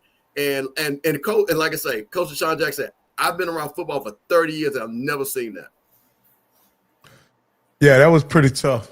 And I hope those referees are held accountable for what they did and how they affected the outcome of their game. All right, I don't have too much to say about this one, man. The Michael Vick experience in Norfolk is not going very well. They lost to Wagner 13-18. You guys have anything in particular to say about this game? I didn't see the game. I was tracking the score, but it just seemed like Norfolk just struggled. I think, Coach, they went back to this two-quarterback system. You know, what happened? I kind of heard, and y'all can correct me if I'm wrong, that Vic is very frustrated. Things ain't like he thought they would be. You know, his life was different than being a head coach, especially taking over a bad program. It's really testing his fortitude of, do you really want to be a head football coach? And not only do you want to be a head football coach of an HBC struggling football program for years. You know, it's a lot for a guy to make $1 million and to come down. You know, that's like moving from your mansion into the ghetto. You know, and you gotta want to be there down in the mud. So, you know, I still got the question mark of see how this season finished, and it wouldn't be surprised to me that he stepped down and move on back to where he come from. They got a lot of work to do. Wait a minute, Coach. Wait a minute. Say that again, what you just said. I said that which part? No, it wouldn't surprise you if he. It wouldn't surprise me if he stepped down as the head coach. Wow. That's what I'm hearing. Wow. Wow. Yeah. So, hey, look here. I'm just trying to report what I get and what I got. And it's tough. It's tough on the bluff down there, you know. But we'll see. Well, I want to just say something about that, if that's the case. I don't ever want anybody to be where they don't feel they should be at. But here's my problem with that. If you were, what are they? What's this? The fifth game they played? Yeah, they 1-4. They're 1-4, and you already 5 games feel like this. You should never took that job because you should have came in year one was going. And again, I know you talked to Dion, and I know Dion gave a biased view, but he still probably told the truth. Hey, all this is going to go on, right? Et cetera, et cetera. So my thing is, you got to come in there knowing hey man, it's not going to be perfect. And if you don't have that mindset to be able to accept that challenge, then why even take that job? Why even take that job? Because all you're going to do is set that school back and make yourself look bad, make the school look bad. If your mindset is like, you know what, I'm here, I understand this is going to be tough. Because look at Deshaun Jackson has a way worse job. But I tell you what, look at what he came with the mindset of understanding what he needs to do. So I just hope that, again, I'm not saying, Coach, you're wrong, but I'm asking Michael Vick, do not convey that. Reset your mind. Understand there's a great chance to being a great coach at Norfolk State. Well, I will say this. On, I think it was yesterday's coaching show, Michael Vick coaching show, he said that he loves being a coach and he could see himself doing this for the next 10 years. That's what he said on his coaching show this week, because maybe some of that noise was getting outside of his group, but he did say that on his coaching show this week. So, it's just, we can only go by what we hear. Yeah, Dion said he was bringing Jesus Christ to Jackson, so yeah, we can't believe that. Hey, Howard fought valiantly against Richmond and was clipped right at the end. You guys said Richmond would handle them very easily. That wasn't the case. Was this a good showing by Howard in either one of you guys' opinion?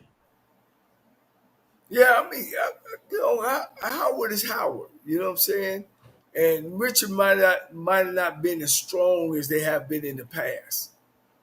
So anytime you can get a moral victory if you need one, it's always good. Moral victories ain't always just bad, but they are good to show you where your program's at. We won't talk about Morgan and Miles. I don't think that's worthy of any conversation. In my opinion, they lost that game from my understanding because they blocked the kick and returned. That's how they won it.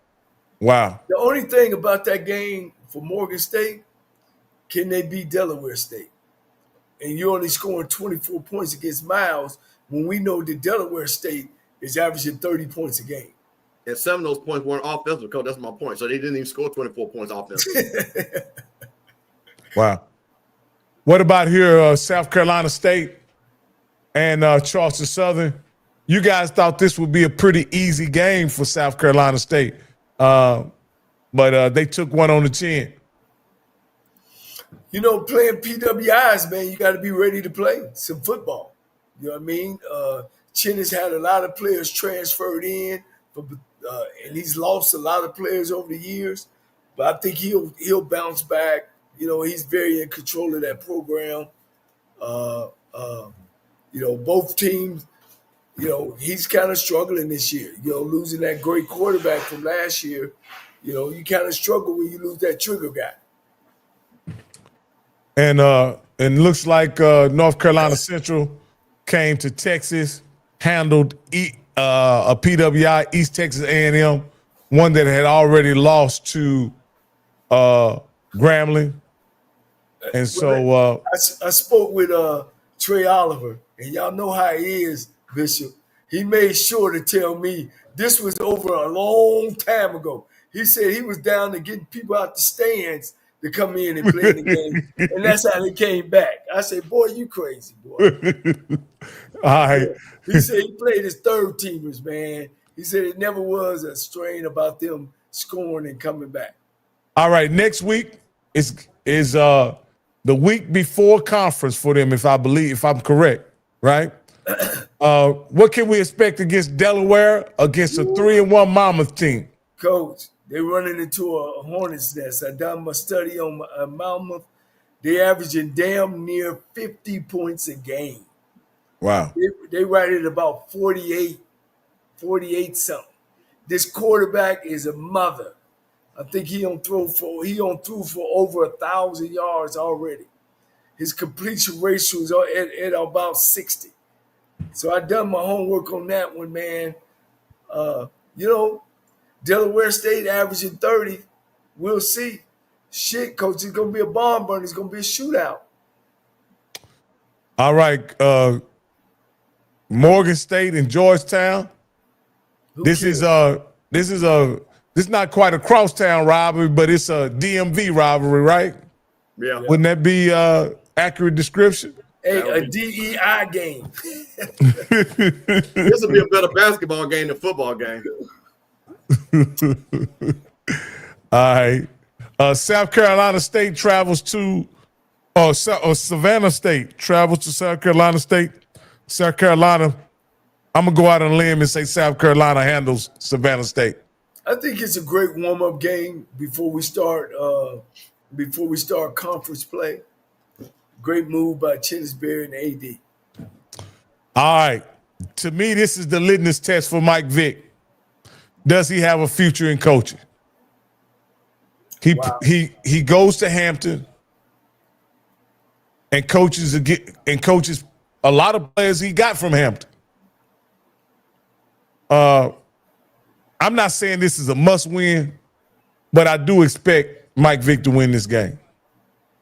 I'm saying it's a must win. You know, and we'll see, man. Hampton's struggling as well. You know what I'm saying?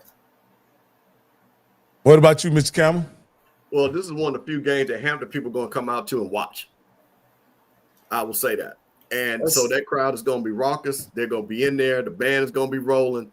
Again, Norfolk has the ability to win the game. But one of those things, again, is the consistency of the play calling that I think has hurt Norfolk time and time again. And, hey, Otto is the quarterback, okay? Point blank, period. Let's stop playing these games. That's your guy. Start with Otto, stay with Otto. Point blank. All right, we're going to go to our beloved SWAC. And we're going to go over last week a bit. Here we go. Last week in the SWAC, we had some really good matchups, and we'll just take them as they come. Coach, you told us this would be the outcome, and I agree. I was actually, man, to be honest, to tell everybody how bad I got to this game. I went to the airport. My flight supposed to left at 4:55. We got there at 3:50, sitting there waiting. Man, a damn storm. I've never seen a storm. It looked like somebody took a bucket of water and just poured it over the state of Arizona. I ain't never seen that since I've been out there. They canceled all the flights, right? Me, I have my daughter and her girlfriend and my girl's partner and her son, and I was taking them to do the HBCU experience. Man, I rented a car from Phoenix and drove to Las Vegas because they got red eyes going to all 50 states.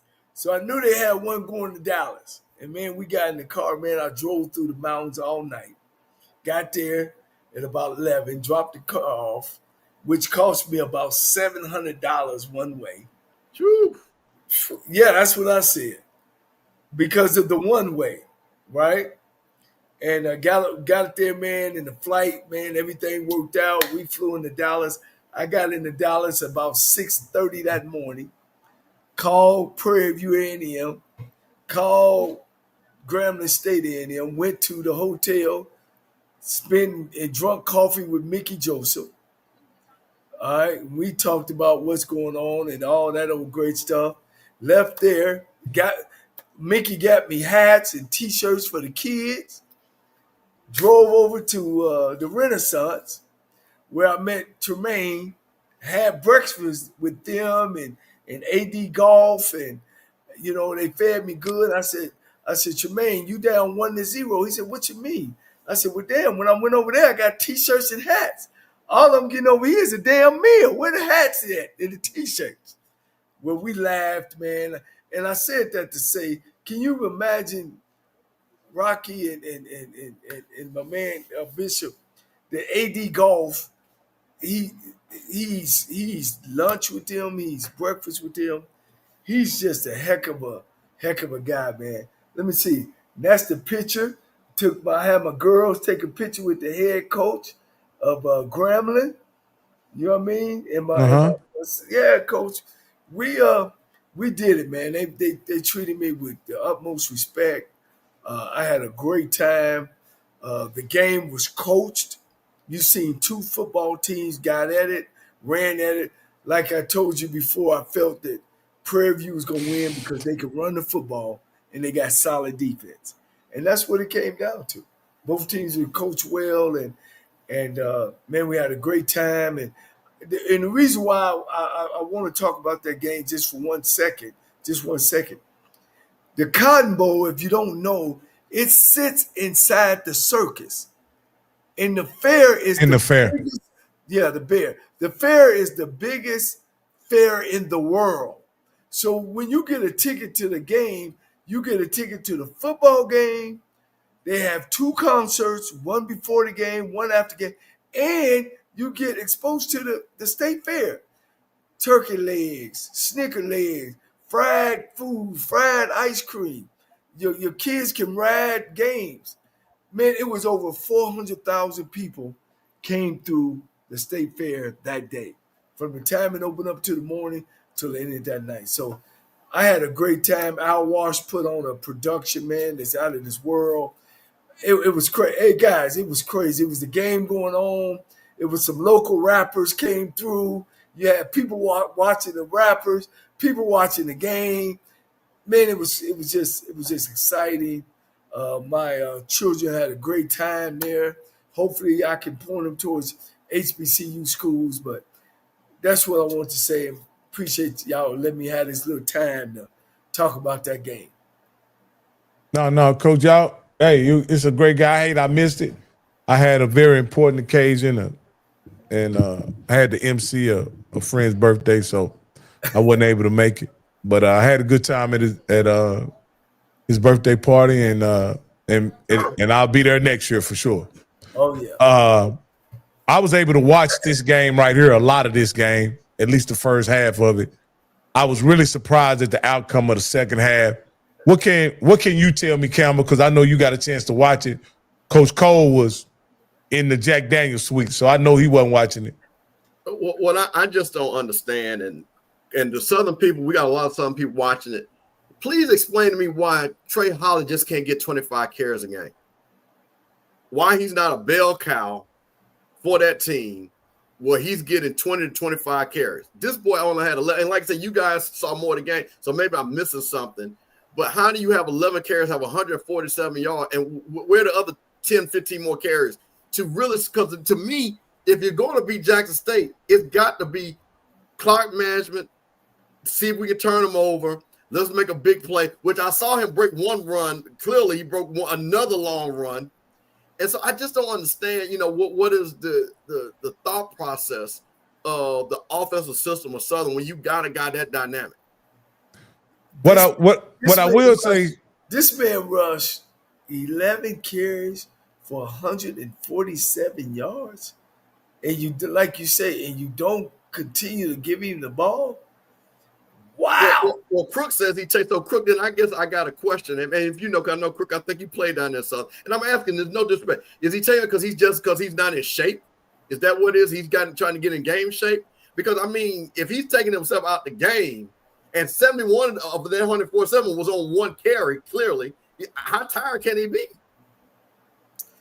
Well, then he need to be running sprints after the game. Somebody on that staff need to look. Again, my experience.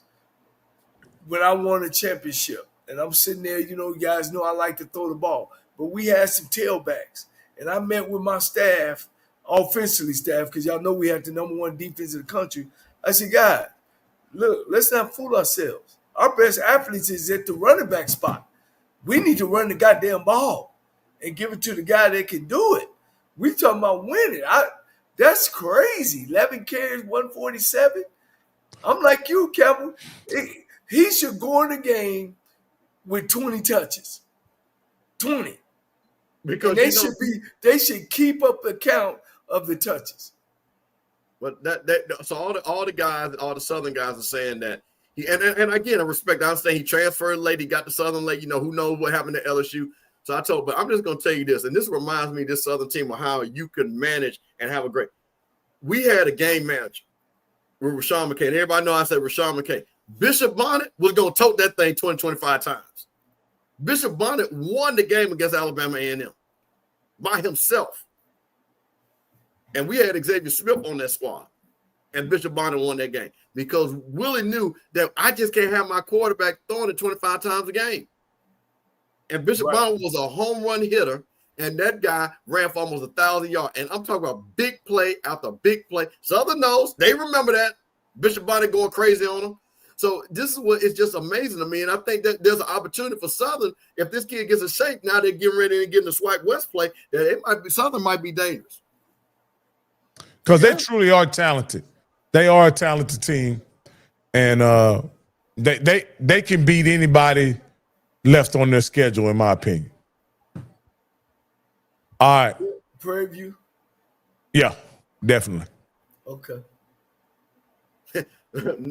Lionel said he's going to transfer.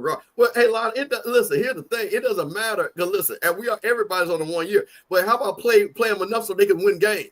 Because all Southern cares about winning games. He transferred, then he transferred. But if you're not going to let him play so you can help him win games, then what good does it do you?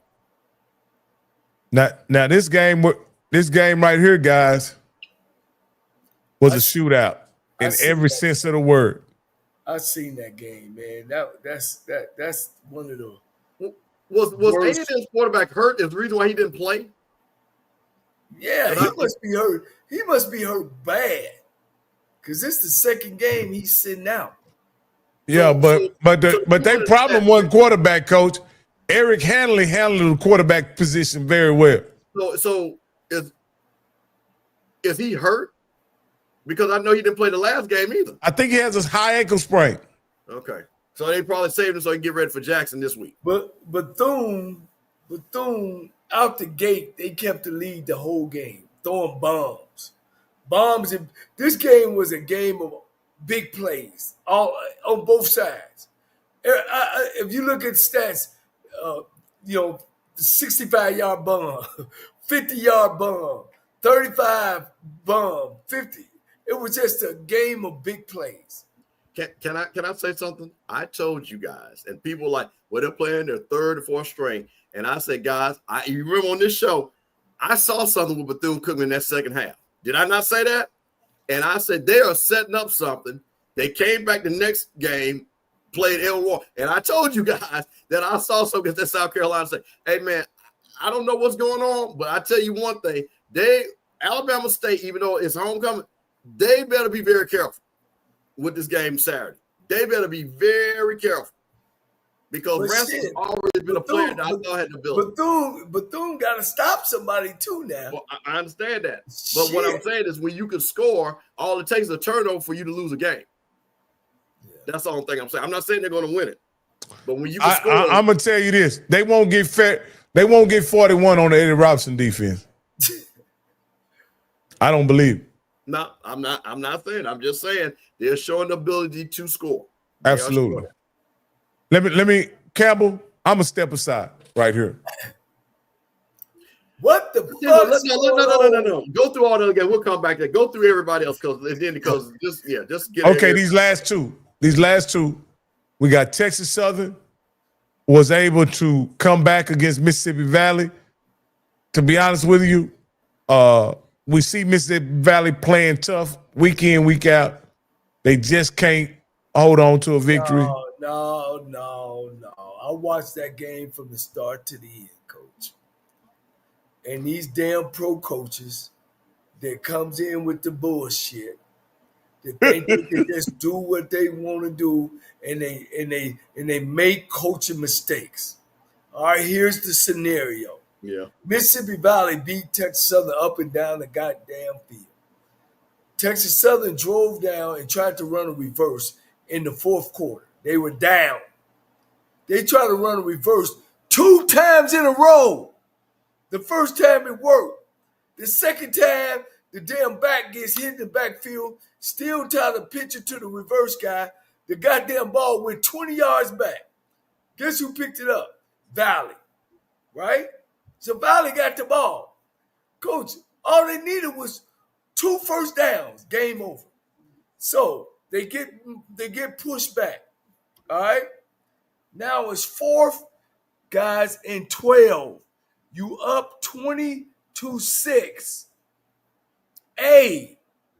Do you punt it and Yes. push them back? Did you Yes. stop them all game? You punt it. Or B, do you call a timeout? I need to stop cussing. I don't have too much of this good wine I'm drinking. Or do you call timeout? Do you call timeout and come back and set up a fake? You punt the ball. No, well, You coach, make them go 90 yards. well, coach, and Game I could be We wrong. win We the might need to game. pull up. I could be wrong. I could, because Coach Buckley talked about this, and people that watch that, I could be wrong. But did not Coach Buckley say that guy did that on his own? I think we might need to pull that up. Coach. Rocky, go ahead. I'm gonna see if I can pull that up while y'all Coach, talking. let me say this. Who did it on their own? It took 2 people to do it. Who did it on their own? I think that I think I remember Coach Buckley being very. I could be The totally wrong. center hiked it to the fullback, The up back. or the up back Okay. snatched it out of the air. Okay, I'm gonna go back and let me go back and see if I heard that right. Okay. That was the dumbest shit I ever seen.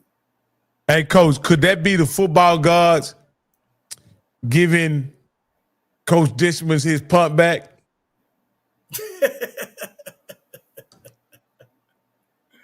Huh? Coach, they even tried to give it. They gave the game away. How do you run a reverse? You run a reverse, it worked. You get a play, and then you run a reverse again. How do you do that? Run it till they stop it.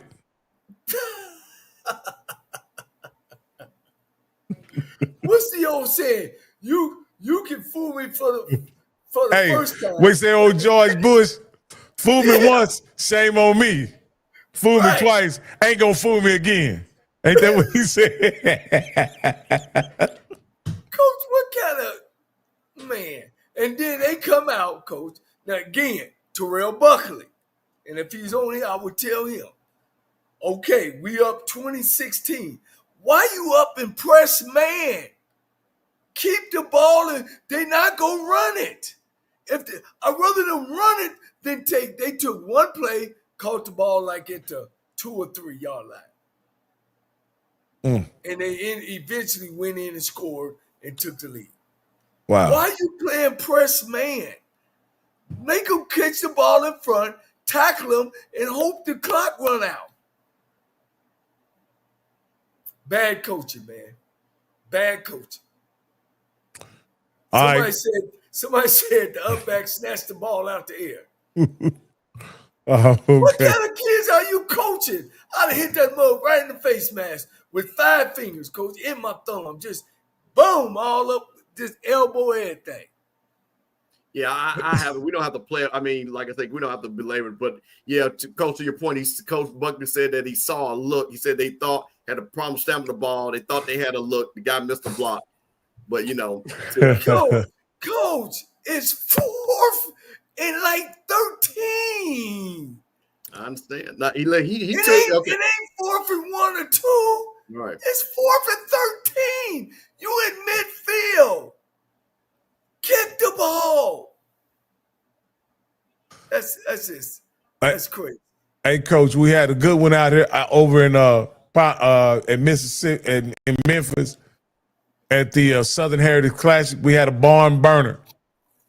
Alcorn went into the 4th quarter, leading 20-17, but Arkansas Pine Bluff was able to score a touchdown in the 4th quarter to ultimately win the football game. I think this kind of caught everybody by surprise. Even though we thought Alcorn could lose the game, I don't think any of us thought Pine Bluff would be able to pull it off. And Coach Hampton gets a SWAC victory in this game. Upsets Alcorn, much like he did last year with Prairie View. And he got them Panthers rolling in there and down on the Indian reservation to be 0-5. Looked like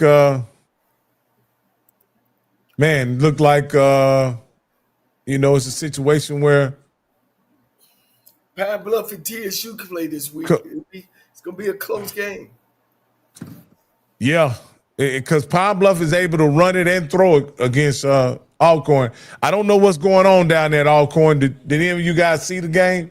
I saw, listen, that offensive coordinator for Arkansas Pine Bluff, Tony Hall, I believe that's his name. Tony Hall, that boy was dealing with them play calls. Oh, he was willing and dealing. Yeah, listen, and the thing about it is, this is what's so difficult about this show. I believe in Coach Thomas. I know Coach Thomas means, but there's something going on where maybe he misevaluated the players that he thought he had, which I think I've seen a lot of that going on in the SWAC. I'll be honest. There's been some bad misevaluation of players. And I just think that when you're Alcorn and you're going up here to this game and you get out coached, because that's what happened in the end, then you got to sit back and, like I said, go back to the drawing board. And like I said, Alcorn is in a very dangerous situation because they play Prairie View next, I believe, and Alcorn. They play. And Prairie View getting there on Thursday. Let's get that straight. Well, and well, they should, because they better not take that game for granted. That's one of the, and it's one of those West games that if you take it for granted, you lose. See, you fall asleep down in Mississippi Valley at Alcorn because you're out in the country. You know what I mean? Ain't nothing around there. It's dead. And, it's good that you get there and get yourself set. So they're going to have a practice on the field on Thursday and a walkthrough on Friday? They leave on Thursday. They leave on Thursday after lunch and get there. Check into the hotel. Get a good night's sleep. Get up on Friday. Find a place to practice. Get good night's sleep. Get your meal. Get your feet up underneath you. And then play the game on Saturday. Well, let me say this, Coach. They already got 2 victories. You got to get, basically the best to get the best out of 8, right?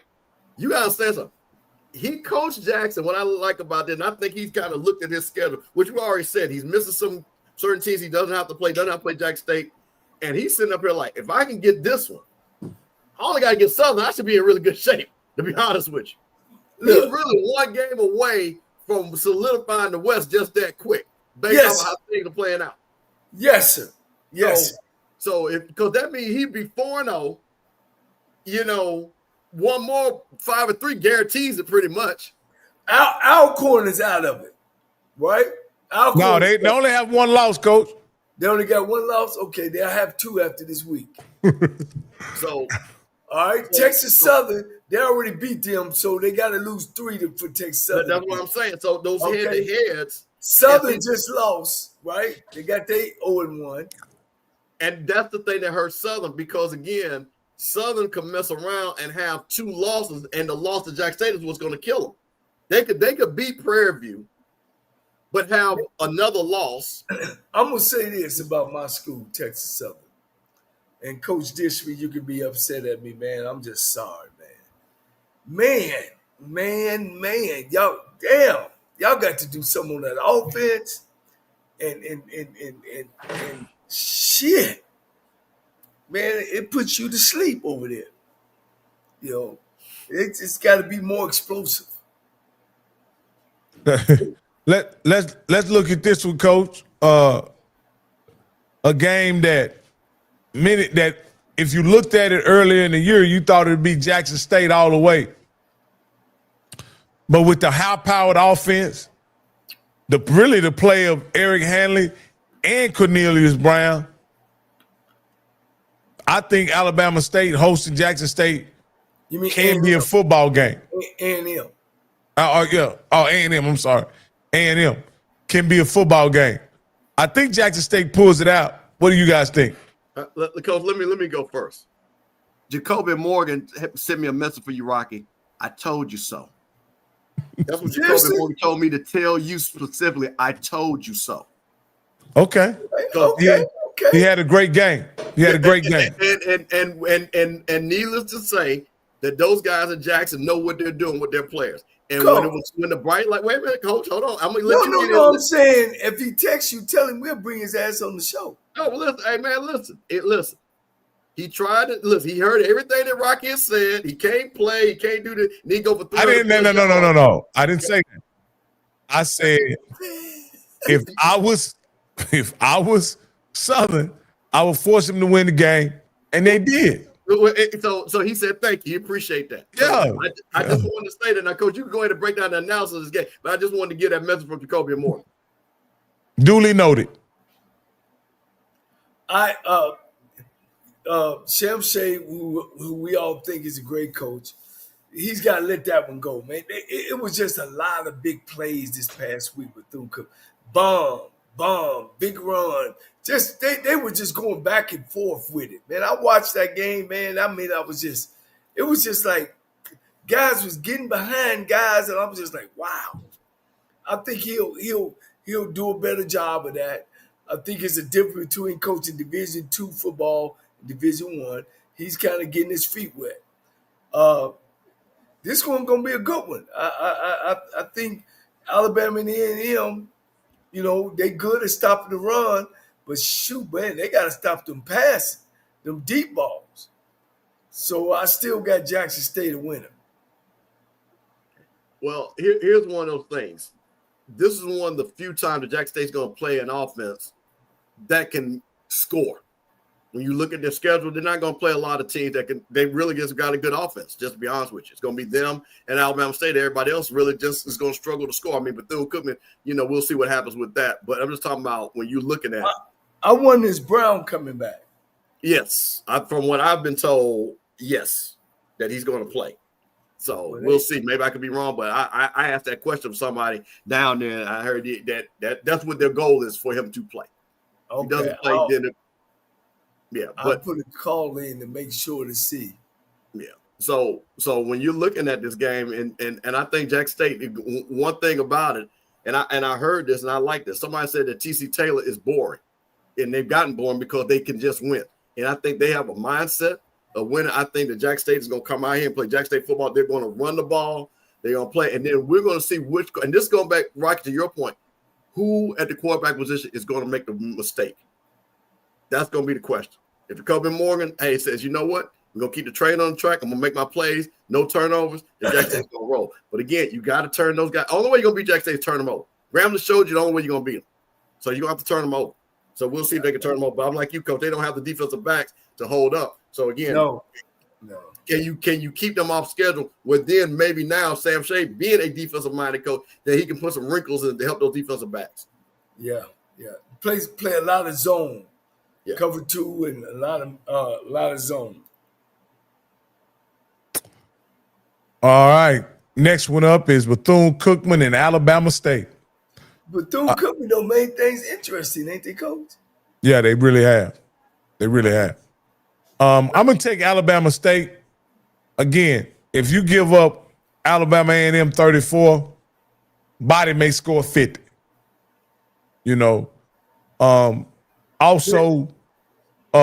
Also Bethune-Cookman, I don't believe they're as effective against a Eddie Robinson-led defense, Eddie Robinson Jr.-led defense.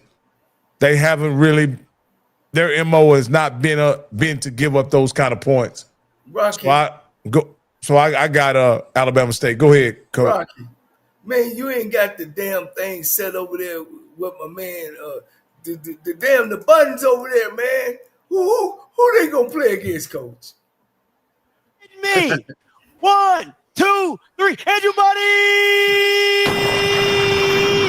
stop playing with that man. There you go, Coach. Next. What you got, Campbell? Well, listen, here's the thing. You saw it up close. I saw it up close.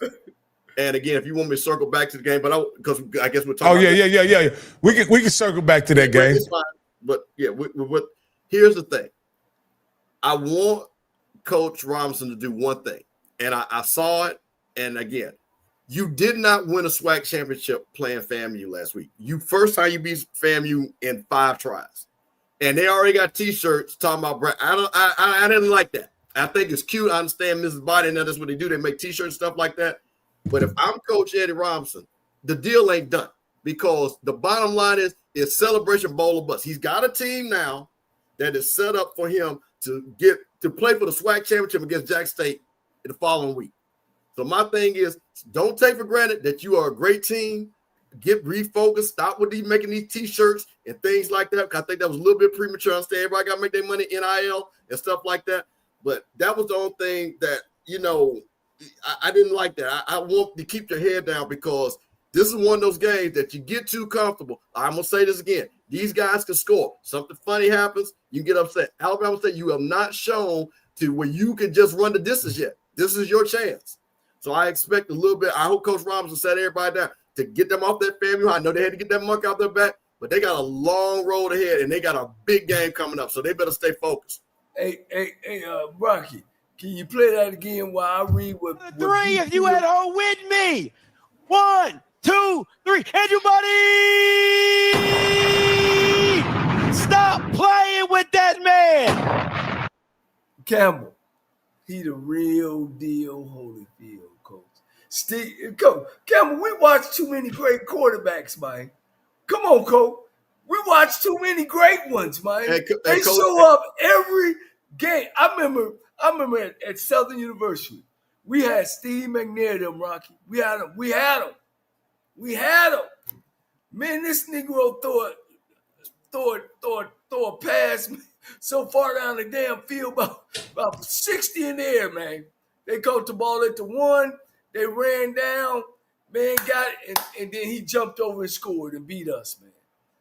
Wow. I've never seen, as much as I faced Steve McNair, Willie Totten, John McKenzie, Bishop, you know what I'm talking about. Yeah. 747. Man, they show up. I ain't never seen a great quarterback not show up in the SWAC. From Doug Williams to Superman to Bruce Eugene. To Bruce Eugene to Leon Murray. And Coach, listen, I'm not going to argue that point, but I'm just going to say, and listen, and my point of it is, and this is what's different between Alabama State. So the big three in the East have been FAMU, Jackson State, Alabama. Alabama State has always been third until this year because they finally beat FAMU. My point of it is you have not accomplished anything. And while Andrew Body has played exceptionally well, they are going into Jackson, Mississippi, even though I'm getting a little bit ahead of myself, with 45,000 people. And those people in Jackson know what that game means. They saw what happened at FAMU. Listen, I'm just trying to tell you, do not take for granted when you have not done it yet. That's my point. You have not. This is Andrew's first true run through the conference where we feel that he's going to be healthy and playing at this level. So all this is new. Steve McNair had a couple of years where he had done this. These guys were not one-hit wonders. And I'm not saying, and what I mean by the one-hit wonder is Andrew's been hurt. He has not played to this level because he's been hurt. So all I'm saying is just relax and understand that there are big things in front of you. The same thing when we played Jackson. Musa understood that all that didn't make a difference. You got to beat Jackson State. And you got to play, and we had to keep playing well. First, let me tell Beatfield 1914. He's right. Alcorn and BCU, they torch A&M's defense, and A&M need to be on the edge. Now let's talk about quarterbacks and what you were saying about Body has been every time he's been able to play, he's been the guy on the football field. And he will be the guy on the football field that night or the night that's coming and every night that he got. That's just who he is. Unfortunately, Florida A&M don't have that. They didn't have it when Simmons was there, and they don't have it now. And with Simmons gone, who's a hell of a play caller, as we see that Simmons is the difference of Florida A&M being good. I guarantee you, and you'll agree with me, if Simmons was still there, Florida A&M would be something. Oh, well, no, now, we they're not. We already know that. But Florida A&M's problem is they can't score. Yeah. But what I'm talking about is the focus that it takes to be an HBCU national champion, and you're talking about a defending champion who is set up to defend their title, and you get the game and Paris said it. And let me tell you something. People remember they spoiled Jack State's homecoming 2 years ago. There's a lot of things that's going to come in that game. I know we're getting too far ahead, but let's stick to this game. My only point of it is, it's Alabama State's homecoming. You're going to have a lot of people patting you on your back. You're going to have a lot of people talking about you going to the Celebration Bowl. Stay focused and make sure you beat Bethune. That's my point. For the three, if you at home with me. 1, 2, 3. Everybody!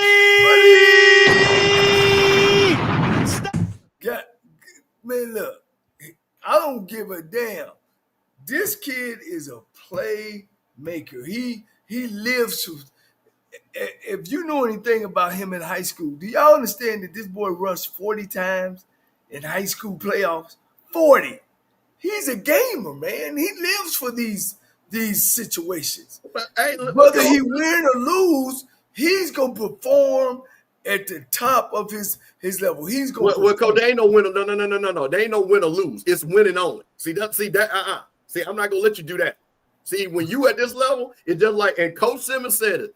We are Celebration Bowl or bust, point blank. Period. I don't win nothing else. TC Taylor had the same thing. So I'm not gonna let you say, "Oh, win or lose." No, you are on a chip. You've set up. You beat the 1-4 that you need to beat. You got Alabama Alabama Bethune-Cookman for homecoming. You got Jack State net. Point blank period. You win the game. I don't want to hear nothing about he throw for 400 yards, they lose the game. I won't hear it. I predict body destroy Bethune-Cookman. Okay. All right.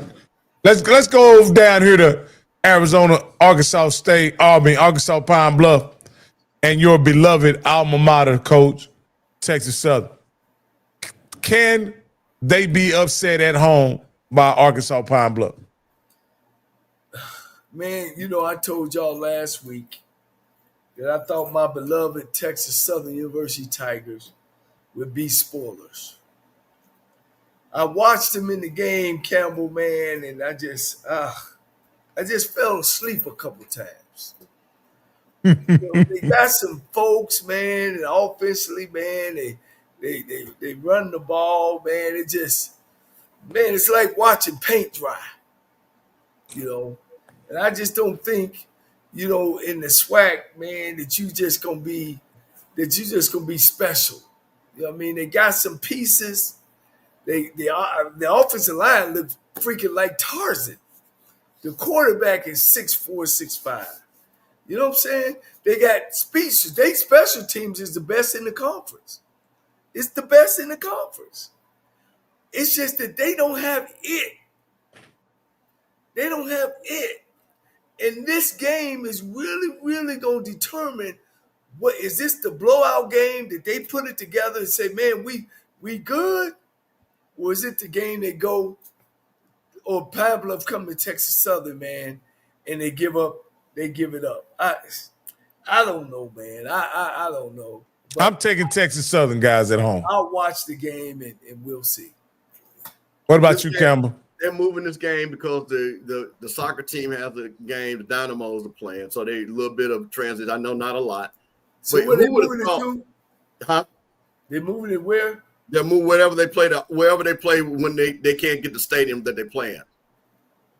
Well, shit, that's home field, or they might play in a high school stadium. Okay, well, I don't know. I'm just saying it's not going. So my point of it is things about routine a little bit. And all I'm saying is when you got Arkansas Pine Bluff, and I think we all agree that Texas Southern has underachieved. And I'll tell you another thing too was very interesting. Coach Disman was snappy last week. He was short because he said, listen, I ain't got too much time, so I'm going to give you this time, and I'm going to get off of here. So even the people that when he has to have the questions at the coach's call, you can just tell this is starting to aggravate him. And if I'm going to say this again, when I see somebody aggravated, that is the worst thing to me as a football coach. Because to me, you're starting to lose control. Because everything in being a football coach is aggravating. Point blank period. Especially at HBCU. So if you got to come on there for 3 minutes and that bothers you, that's telling me a lot of other stuff going on in Texas Southern. I agree with you totally. And Rocky sat with me when we watched Norfolk and Florida A&M, and the coach stood up and started talking about y'all this and y'all this, and we held this team to this, but yet lost the game. I'm like you, Campbell. I see a frustrated guy. I think you're right on. about how a coach feel about his team, and you right on. He don't have the answers. And as the head coach, you got to have the answers.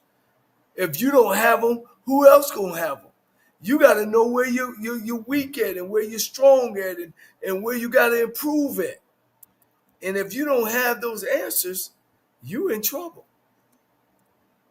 That's your job, is to have them answers. But Mississippi Valley State, Bishop, Rocky, they handed this game to Texas Southern. You don't go for no damn fake punt after you call a timeout. You call a timeout, Campbell. I'm playing against you, meaning what? Watch the trick play. That's the first thing I'm saying. Watch the trick play. Yep. Come on, man. It don't take a genius to think that, man. Campbell, I saw this game. Me and Scotty did a watch party. We saw the outcome. What was it like being in the stadium while this was going on? Which game, Coach? The Alabama State and FAMU game. Oh, okay. Well, here was the thing. You knew this game was set up for Alabama State to come in this game very motivated. They knew, and this goes back about if you're trying to win a conference championship, this is one of those games it starts with. The most disappointing thing, and I'll say this, and Coach Coles, I asked him this question.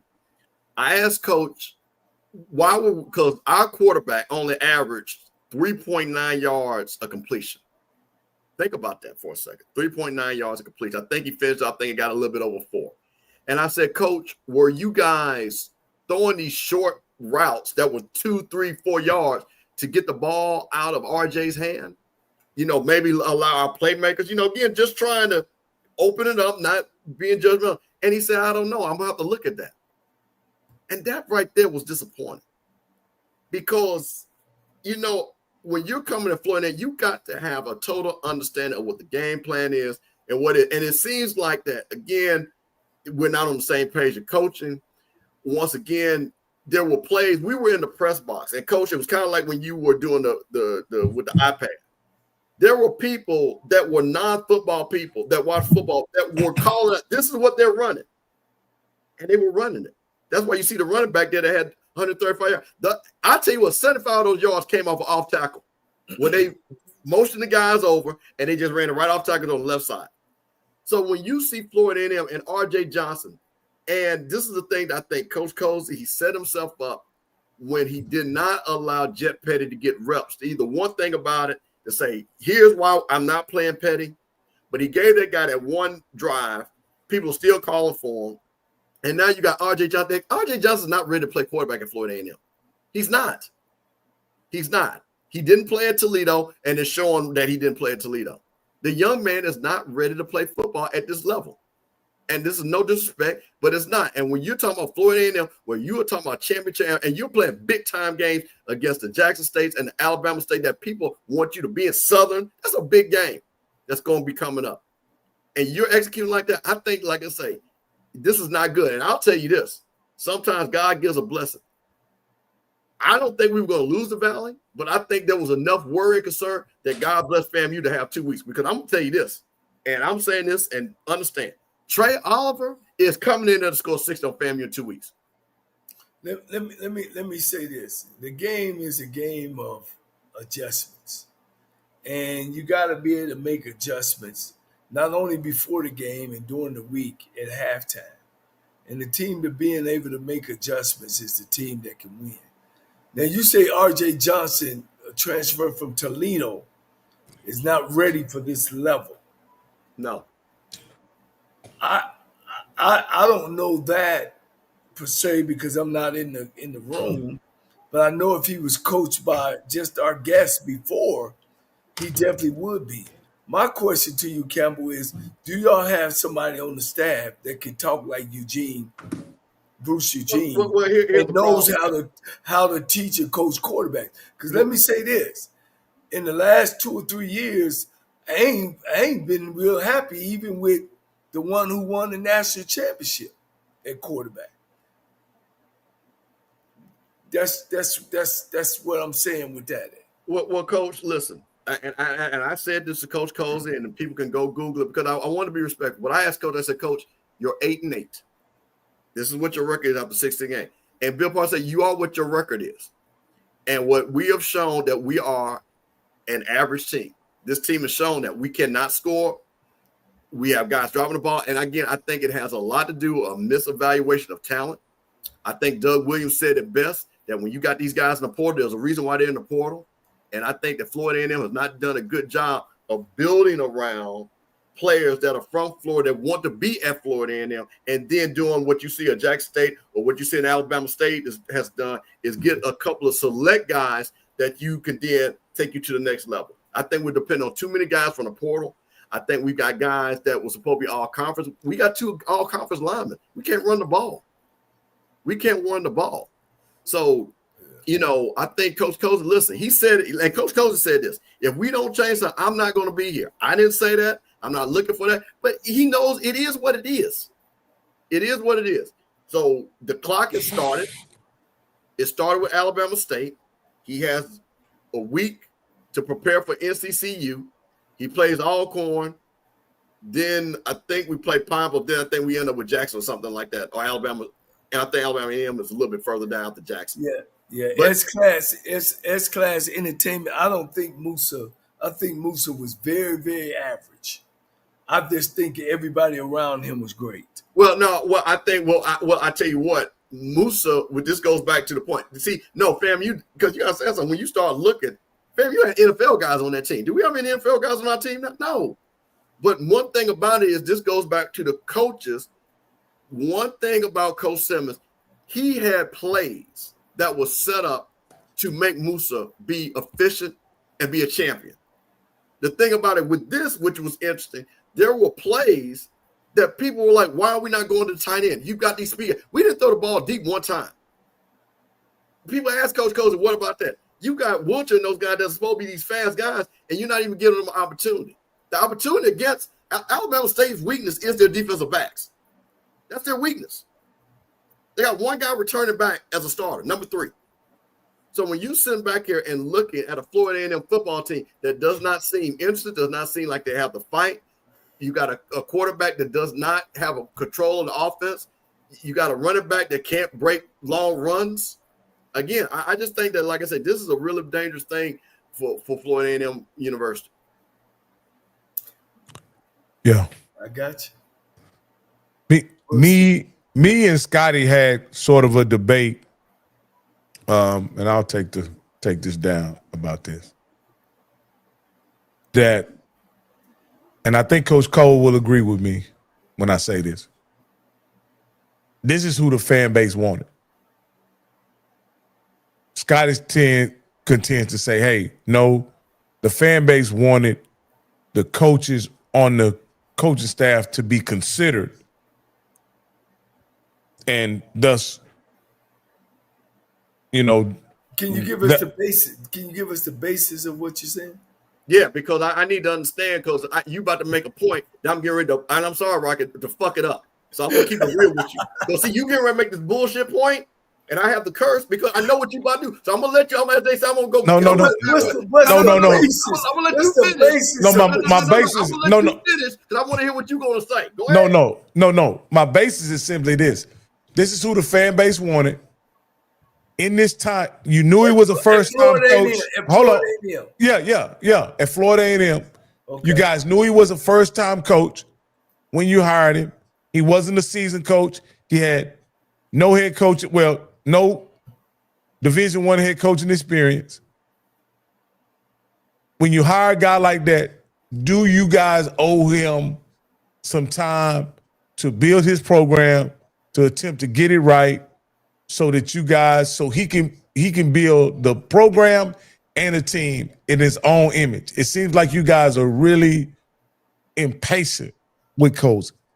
Okay. And he's the guy that the fan base wanted. Okay, so wait a minute. So I'm going to correct you because you're wrong, and that's not what happened. Yeah, so you sound like some of these other guys when they tried to slide Gibbs' name in there where they should have hired Gibbs. Gibbs would have been no better. No, I didn't say they should have. Okay, I said this is who the fan base wanted. Let me – so hold on. Let's be clear. It's not who the fans wanted. Okay, Campbell, before you go, So what did you and him decide? You said you think I would agree with you. What was that the fan base wanted Cozy. and what did you say? That's why, and Scotty was saying the fan base didn't want Cozy. They wanted the coaching people on the current coaching staff to be interviewed and considered. Cozy was on the staff. Exactly. Let me answer this. Okay, because see, this is what we conveniently forget. Okay, we had Coach Willie Simmons. Coach Willie Simmons went to our AD and said, "I'd like to have a raise." Our AD said, "No, I don't think you're worth that." Okay, now mind you, that means that this guy's probably not going to go there. Come back. We go all the way throughout the Celebration Bowl. Comes through. There's nobody where we're doing a national search looking for people. She tries to sneak her boy in, Gibbs, tries to sneak him in, who again was not Berry, was not Tremaine Jackson, was not Trey Oliver, was not TC Taylor. But he came off a great season though, Coach. But no, he did not, Coach. He was set. He didn't even win. He was not Sam Shade. He was not Teddy Keaton. He did not beat any of those guys. Okay, this is Florida A&M. Okay, so then what happens is when she got smoked out, then what happened is now people have already been hired, and then we have this. Well, you know what? Who is the best of what's left? And out of respect, because Cozy had held that thing, that's how he ended up with the job. So I think, to the honest point, if at the time when Willie was not coming back, which she knew beforehand, because you gotta say we had raised money things, she knew it. Nobody even knew she had this conversation in December. If she had an open search, who do you think Cozy would have been the coach if we were starting in December? I don't think y'all would have came to that conclusion. No, but okay. So stop. So that's my point. No. But what? Okay, so here's what I'm saying. Hold on. Let me say this, Coach. Let me say this right quick.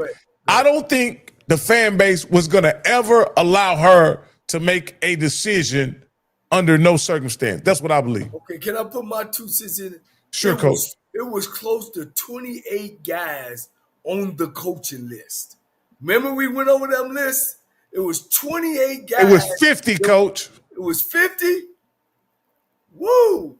So they did not have to hire Cozy. No, wait a minute. See that now? See that what I'm saying? Here we go to the list was after everybody that was great had the Sam Shades, the Tremaine. There was some great ones on there. No, Coach. Listen, I saw the list. Can we agree on this one? They were the hottest thing going today. No, how was what higher? Coach, I can pull the list up. I said the ones you're talking about was the hottest. The Chinnis Bears, the Tremaine. They were hot, but there were some good ones on that 50 list. Wait a minute. So I'm gonna say this again.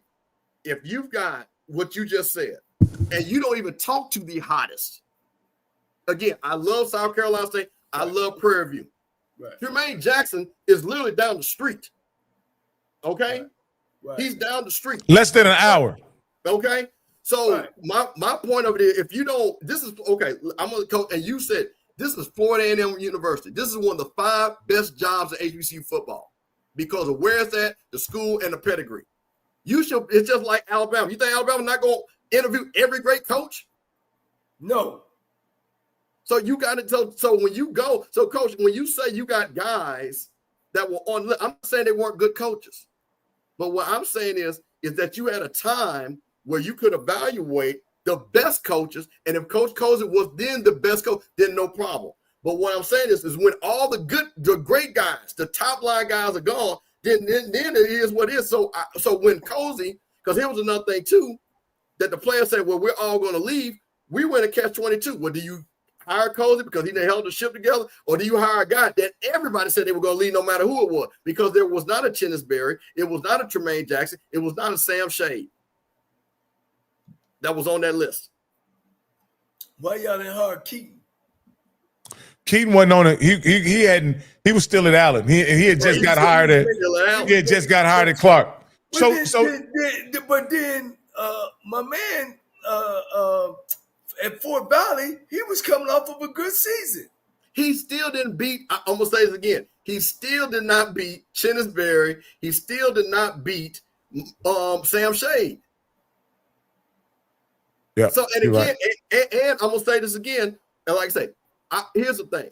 I think Coach Gibbs is at the right place. But I'm gonna tell you this: Coach Gibbs literally has gotten on there. We got the wrong guys. We got the right. And man, when you start hearing that type of stuff, it sounds like the same thing as Coach Graves. It's starting to sound like the same thing as Coach.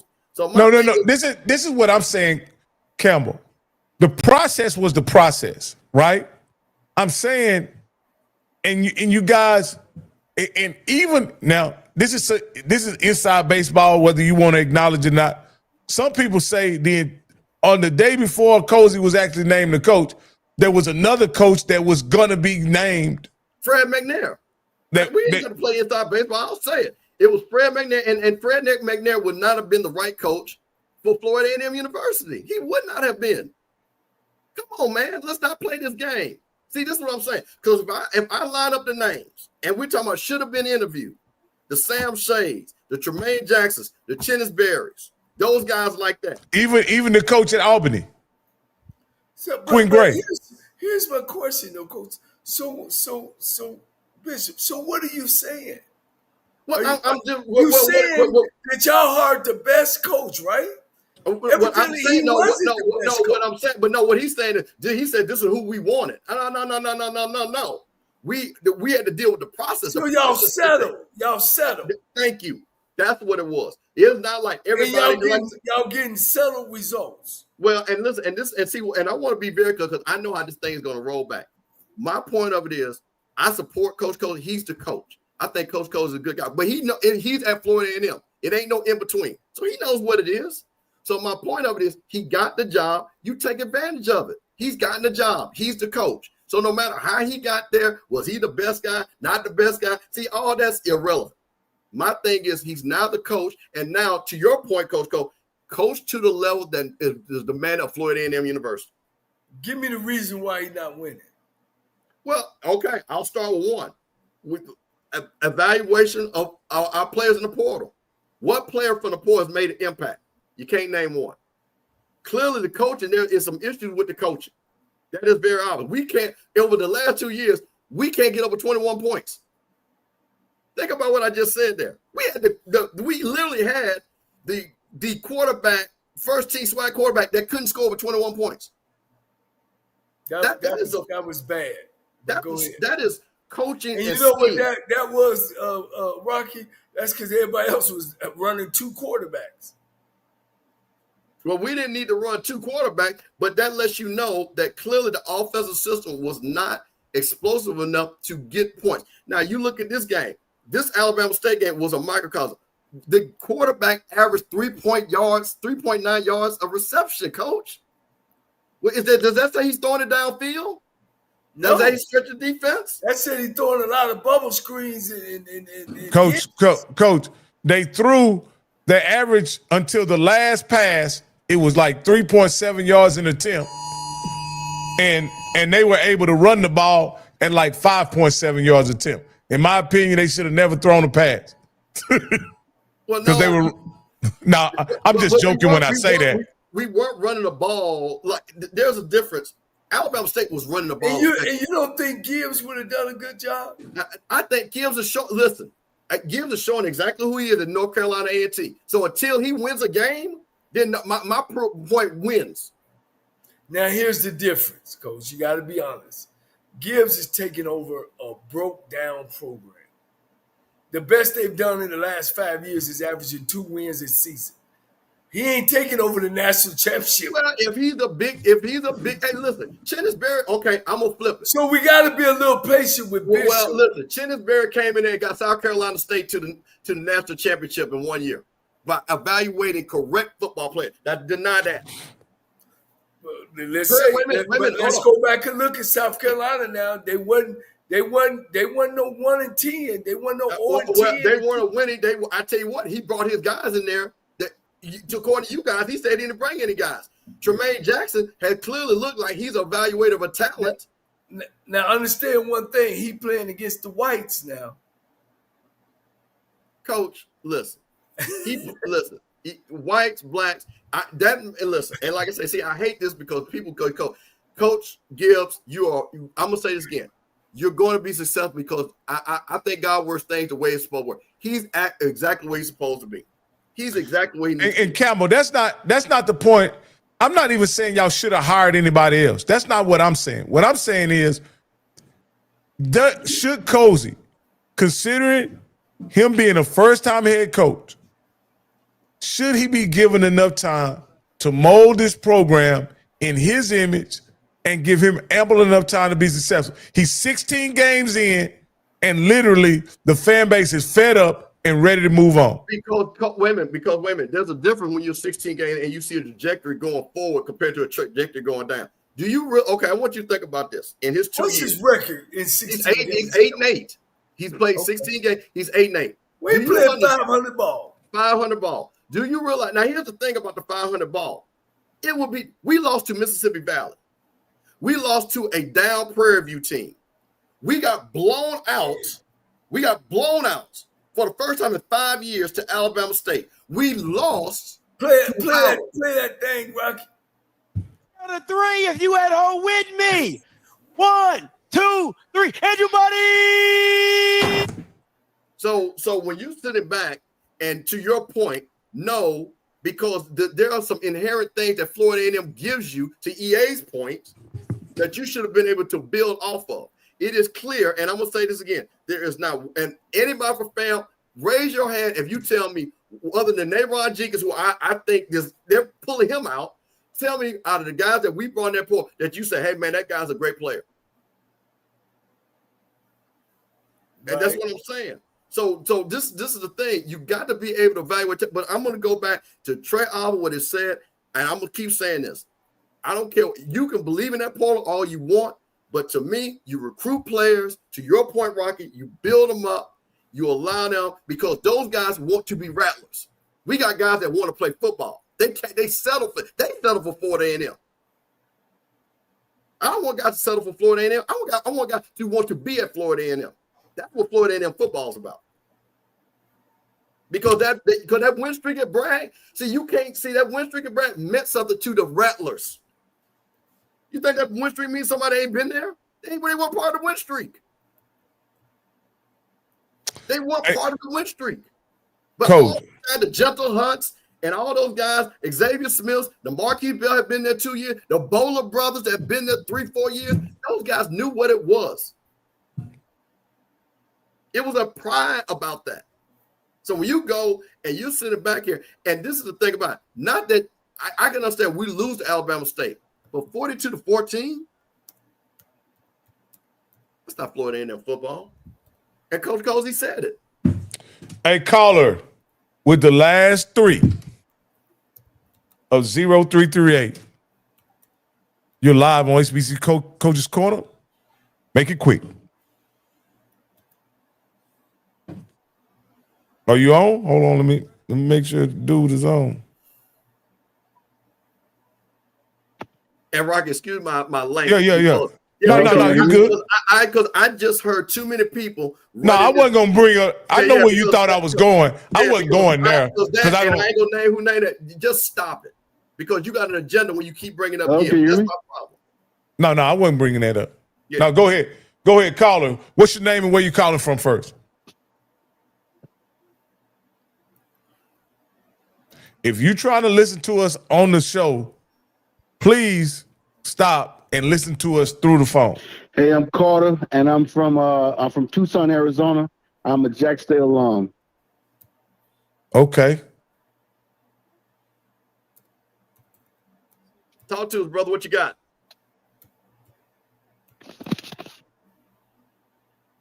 I can't hear you through the phone, Rocky.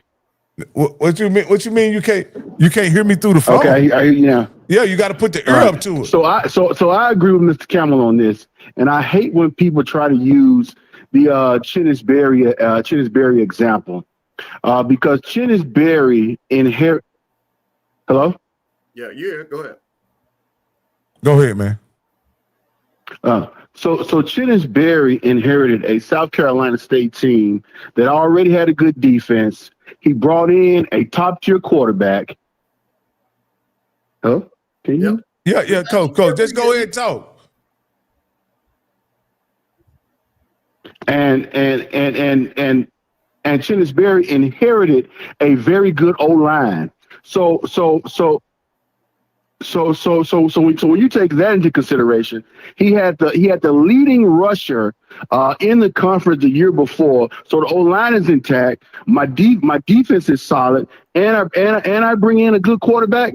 I mean, that's a recipe for success right there, right? So, hey. Yeah, he listening to it. Hey, man, you can't listen to yourself on the show, bro. You can't. I'm gonna let you get it together. We're gonna go to another. And Rocky, I can't hear you through the phone. Can you hear me? My man from Tucson, can you hear me? It ain't me. Hold on, let me see. Let me mute you and go to the next guy. Hey, Rocky, let me say something on that. So my point of it is we had. Hello? Can you hear us? Can you hear me through the phone, brother?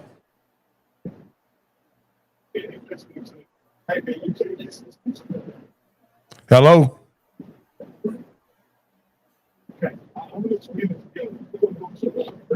Hold on. Maybe they can't hear us. Hold on.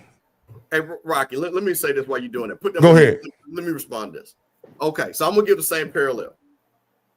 Coach Cozy inherited Daniel Richardson, a seasoned quarterback, just like Chennis Berry did, right? Who actually was the SWAC quarterback of the year. He had B.J. Bowler, all-conference All-American. He had 3 guys that were first-team all-conference offensive linemen. He had 6 starters returning back from defense. That was not a decimated team that Coach Cozy got. So my point with the Chennis Berry thing is exactly my point. It then now becomes coaching. It becomes coaching. So with your point of it is, Chennis Berry actually had less to work with than what Coach had to work with. And look at what he did. That's my point. Because if you looked at the team that he had, and now then how do you build off of that? Now you recruit your guys, and that's about evaluation of talent, which you don't see on this team. That guys that are, again, we all said, let's raise our hand, and there you go. No, so that's my thing.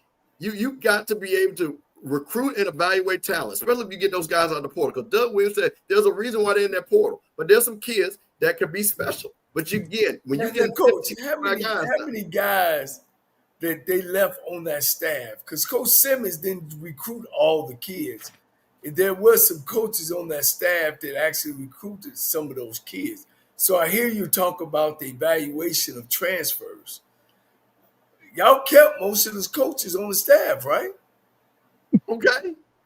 And so again, so the head coach okay, so I'm talking about the transfer for really this year.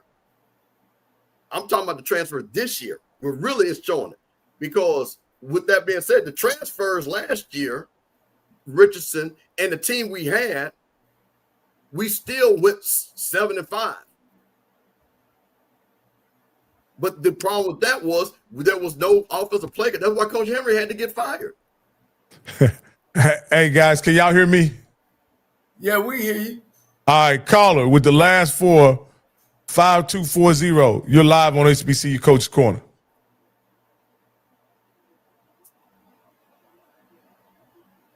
Hello?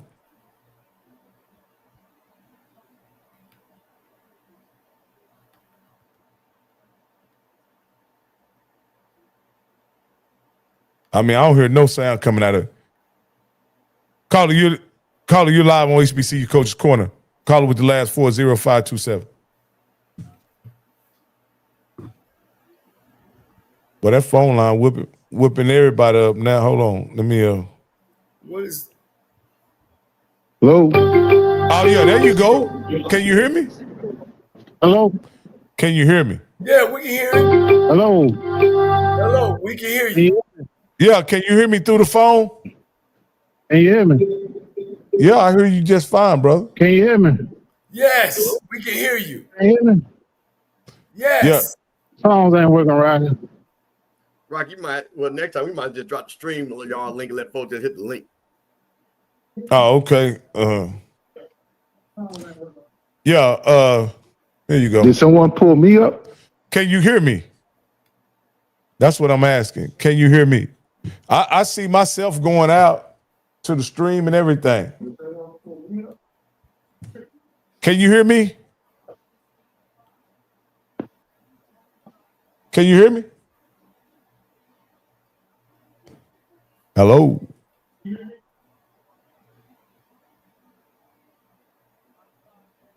Caller, can you hear me? Okay, yes. Yeah, all right, man. This is FAMU KJ. I was calling, man. What I wanted to also do is just speak on the issue here with listening to Brother Campbell. One of the things is that I don't think that Cozy is going to be able to probably win back the team. I think he kind of politicked his way into getting the job, but I think now where it's painfully obvious, we're seeing that he can't evaluate talent. We're noticing that some of the talent that he told us about, we knew that we need to shore up the offense and defensive line, and we're still seeing the same we saw last year. Guys just physically outmanning us at a point of attack, can't run the football. So that's not FAMU football. We're not a run first type of university. We hadn't been that for a while, and he's been stubbornly trying to push that, and that makes him even more of I guess this aggravates people more to see that he wants to stick with that. It is costing us games, and we're getting beat, like I say, by Mississippi Valley, Prairie View, those kind of games, and that's just not gonna last at FAMU. Now, I will say this much. The other thing that we got to talk about, and Brother Campbell can talk about this, FAMU is gonna have to look at the issue of we are having a tremendous problem with getting in what we call dog athletes in football because of our academic standards. We're in a situation now that we're asking players to come in with 3.2 GPAs, 1150 on the SAT. You're not going to be able to do that and get the real kind of great athletes that you can get out of Miami, Tampa, all those great athletes out of Florida. Until we can kind of address that issue, we are going to be in a very, very tough situation getting in top athletes. So I will say that has hurt us. And I think that has to get addressed among the alumni and speaking with the administration and the athletic department that it's just like how Notre Dame was doing with getting in top. They couldn't get in the real great athletes with academic standards. But FAMU has gone that route too. And you cannot be able to do that and get the top athletes to come in because of the academic standards. And, until we do that, Campbell, let me hear your opinion on that too, bro. I'm gonna agree, and Isaiah, understand Florida has a different set of rules as far as accepting credits. That's really also has what to do it's a state of Florida thing that really hurts us. So I want to be clear on that because everybody got the high GPA thing. We ain't gonna go there. But the point of it is there are 4 guys that if I told you their names that tried to come to FAMU that are now excelling in 4 other schools at the SWAC. I know this for a fact. But because of credits and unable to, that FAMU KJ said, could not even come to FAMU. But even with that being said, and this is the reason why I'm more apt to get kids from high school that you can get in and not worry about the credits so much. Build those guys up, do a Trey Oliver system, do a Jackson State system, and then pick and choose guys that you don't have to worry about the 20 to 30, 40 guys that you're trying to get in. That's my thing. So one of the things too, and FAMU, this is one of the things, guys, it's a lot of politics going on in Florida that unfortunately we just can't control. So to FAMU KJ's point is that are we able to have administration that understands that we've got to talk to the legislature, be able to allow those credits to transfer to get those players in, to allow us to get those players. But with that being said, we've gotten the players in before. But again, also too, that's what KJ's point about the APR. So are they worried about the APR? A lot of those things come into play on that. Yeah, Prairie View is going to the same system. But if you're a transfer, you can get in with a 2.0. Yeah. Now, let me tell you something. But Lionel saying when Willie was there, it was a whole lot of. But see, what you now you disrespect how great a coach that Willie was. I'm telling you, there were guys. We had a quarterback that went and played D1 that wanted to come to FAMU. We couldn't get him during Willie's time. Do you know that? Do you realize that? So that's what I'm saying. So, yeah, there was a problem still even with that. All right. Hey, caller, I think with the last four, 5240, you're live on HBCU Coaches Corner.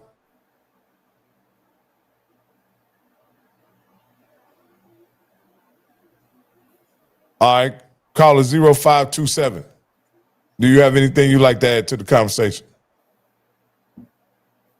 Well, you got these Florida A&M Rattlers. Hey, man, listen, this is the thing, man. And what people want and like I say, and I'll say this too, the Southern people, and they understand this too, the Southern, the one thing I find, and Southern people answer me this. I listened to Coach Graves, I listened to Coach Coach. It was literally the same press conference.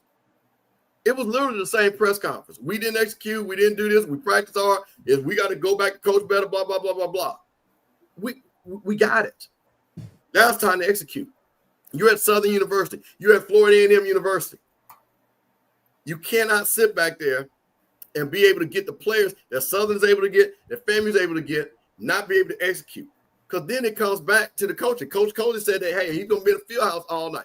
I don't, let me ask you a question about that. Coach Coley, while we're working the phones, and I'm curious about this. Coach Coley said none of the coaches are going home. We're going to stay in the field house all night because we're going to get this right. My question is, how much work can you do when you're really tired? How much focus can you really get? Or is that just one of the sound bites that sounds good? Because to me, the only time I've ever seen when people say we're going to stay up all night is to learn dance steps. That's the only time, or something that's repetitive. I don't see when things that require brain power, where you got to sit back and say, let's look at these things, and you're tired, I think you miss things. So what do you think about that statement when he says we're going to stay here all night and get this right, compared to, you know what? We're going to reset. We're going to come back early Sunday morning and get started. Coach, that's a question to you. Huh? Hey, Coach, can you hear Coach? I'm sorry. Go ahead, Coach. I'm sorry. Hit me again, baby. I was asking you, Coach Coley, during the press conference, said that he was not going home. The coach staff was not going home tonight. They were going to stay in the field house all night long to get this right. My point of it is, and I've said the only time when people need to stay up all night is to learn dance steps. Because to me, I don't know if you accomplish anything really when you are tired, when you're not focused, compared to, you know what? Let me get back. We're going to reset. So what do you think about when a coach says, I'm going to stay in there all night? Does that really make any difference? Does that really help? Or have you done that before where you said we're going to stay here all night compared to starting over? I'm just curious because I'm not a coach. No,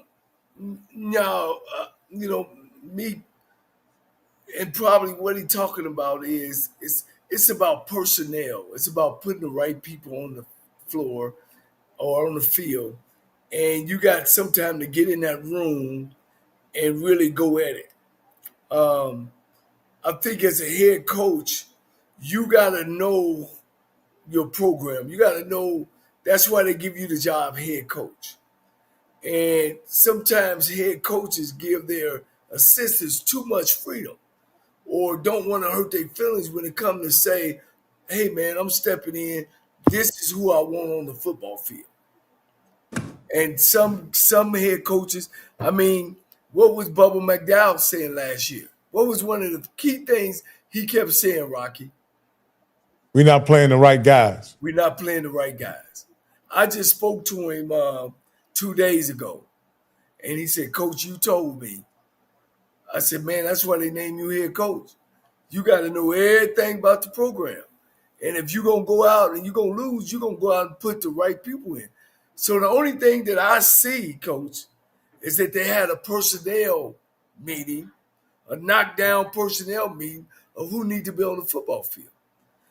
Because if it's the offense or the defense, then you would just meet one-on-one with either guy and say, what we doing? That's why it's so good. See, Cozy is a defensive guy. So really, can he jump on the offensive side of the coordinator and say, hey, man, he can, as the head coach, and say, this is what I see we doing wrong. This. We got to correct this. I don't know. I don't know if his background is that strong that he can do that.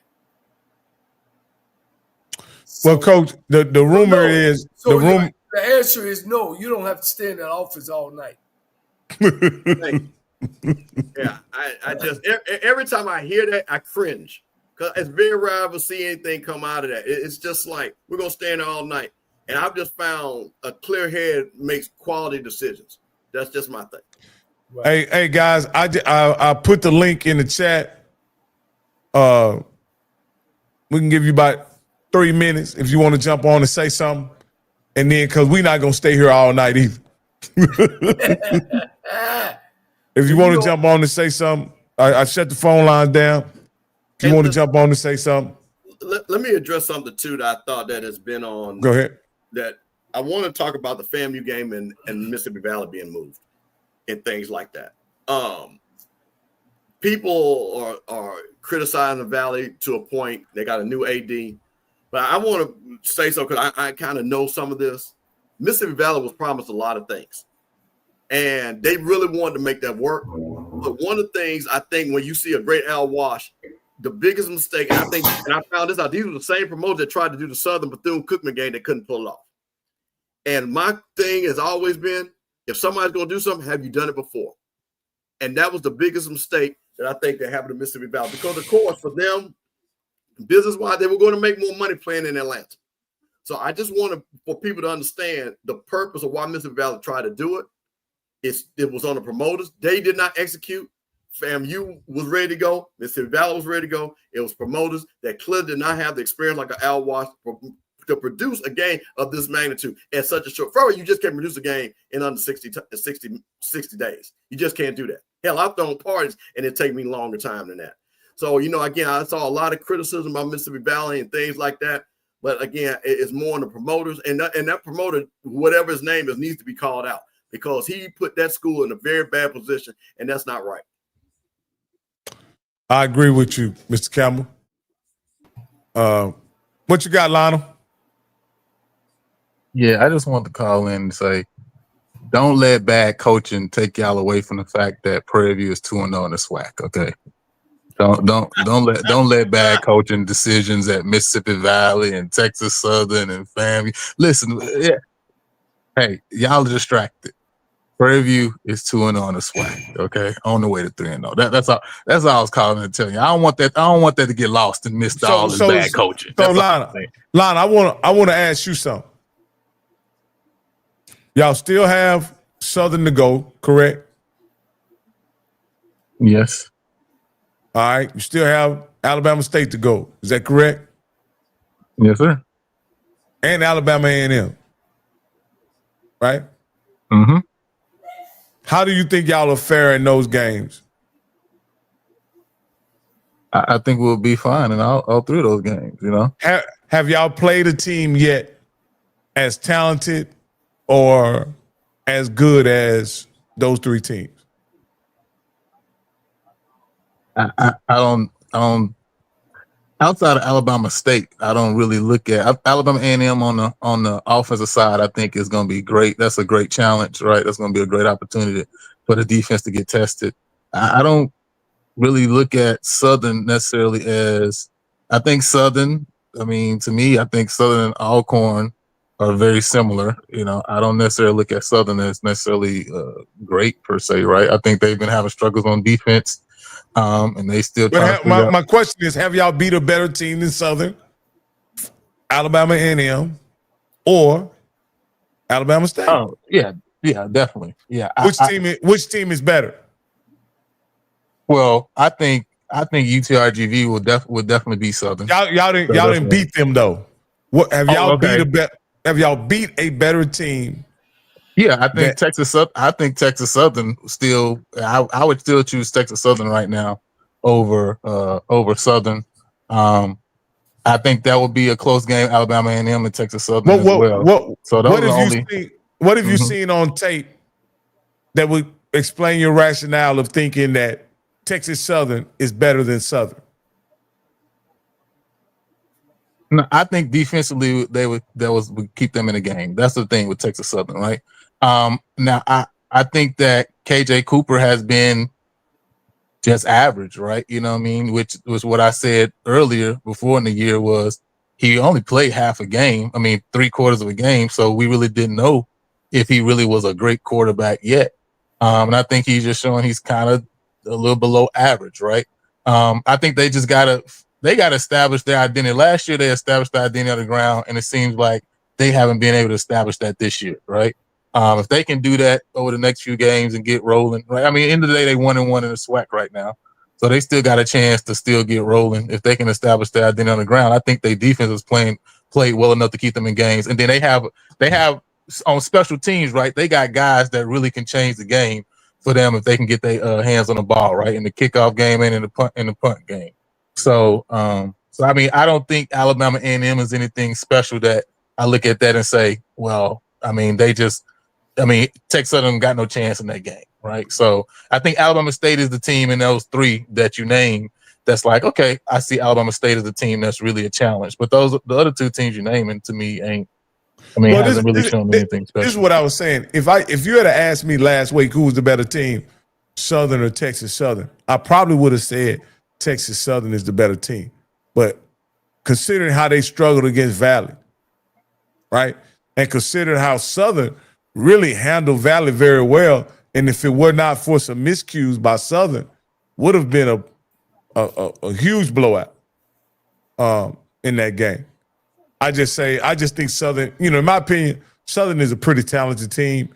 They're just not playing very well right now, but they can be a threat to just about anybody in the West, in my opinion. And hey, Lionel, I appreciate you locking in, man, and giving us your input. Either one of you guys got something to say you want to? Yeah, I tell you what, nephew, you gloating mighty early. I've seen this story before from you guys, so I'm gonna tell you, I'm gonna clip this. And I don't want to hear no noise. If you drop them 3 games, I'm going to come on your show and play these clips right back to you. Okay, Mr. Campbell, I was gloating in March, Mr. Campbell. This is late, actually. I was gloating in March 2025. The games are played now. I understood this because you were on that natural high. But now the games are being played. Now you're feeling yourself a little bit because you beat people that you're supposed to beat anyway. So, like to Rocky's point, you haven't played anybody that we sit back and say, oh, so here's the first thing. To me, even Alcorn playing it back, this is your first real test. This is your test right here. So we'll see, and we'll come back. And God knows you better not lose this game here. I think that's interesting, though, because really I've been quiet, actually. I mean, I technically really have been very quiet. I've been chill the last 3-4 weeks, to be honest, right? So I haven't really been gloating or whatever you're saying. And this is a complete opposite of what I've heard for one of the Texas Southern game and about the Grambling game. Now, after we beat Texas, so we got past Texas Southern, we beat Grambling. Now, apparently, Grambling wasn't the test. Now, Alcorn is the test. So it seems like this is just going to be the narrative throughout this whole year, I guess, apparently. Are you going to honestly say that you feel that Grambling, based off of who they played and how they played, is a good football team? I'm not going off what I'm just telling you what I see. The narrative continues to be pushed down. The goalpost is going to get pushed down for Prairie View the whole year. That's just what I'm saying. If we go take care of Alcorn, it's going to get pushed, and it's going to be Southern. Southern could be 1-5. Rocky's still going to say he thinks Southern's going to be a challenge. If we handle Southern, then it's going to be Alabama. This is just going to be the narrative the whole year. Right? So you don't think Southern will be a challenge? Every game is going to be a challenge because this team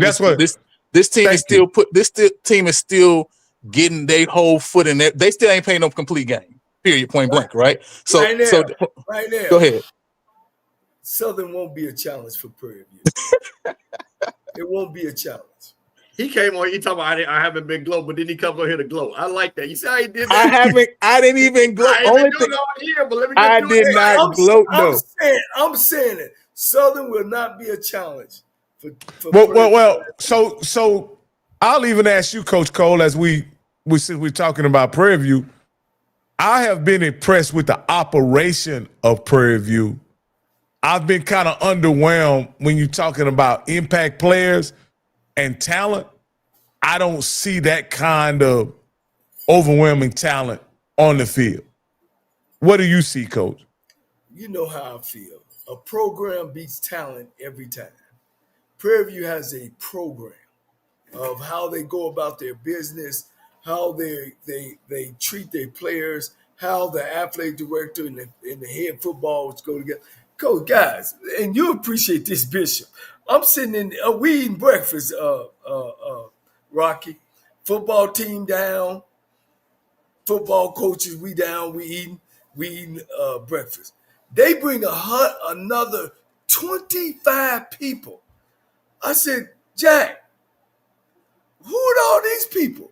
He said, they're influencers and support staff.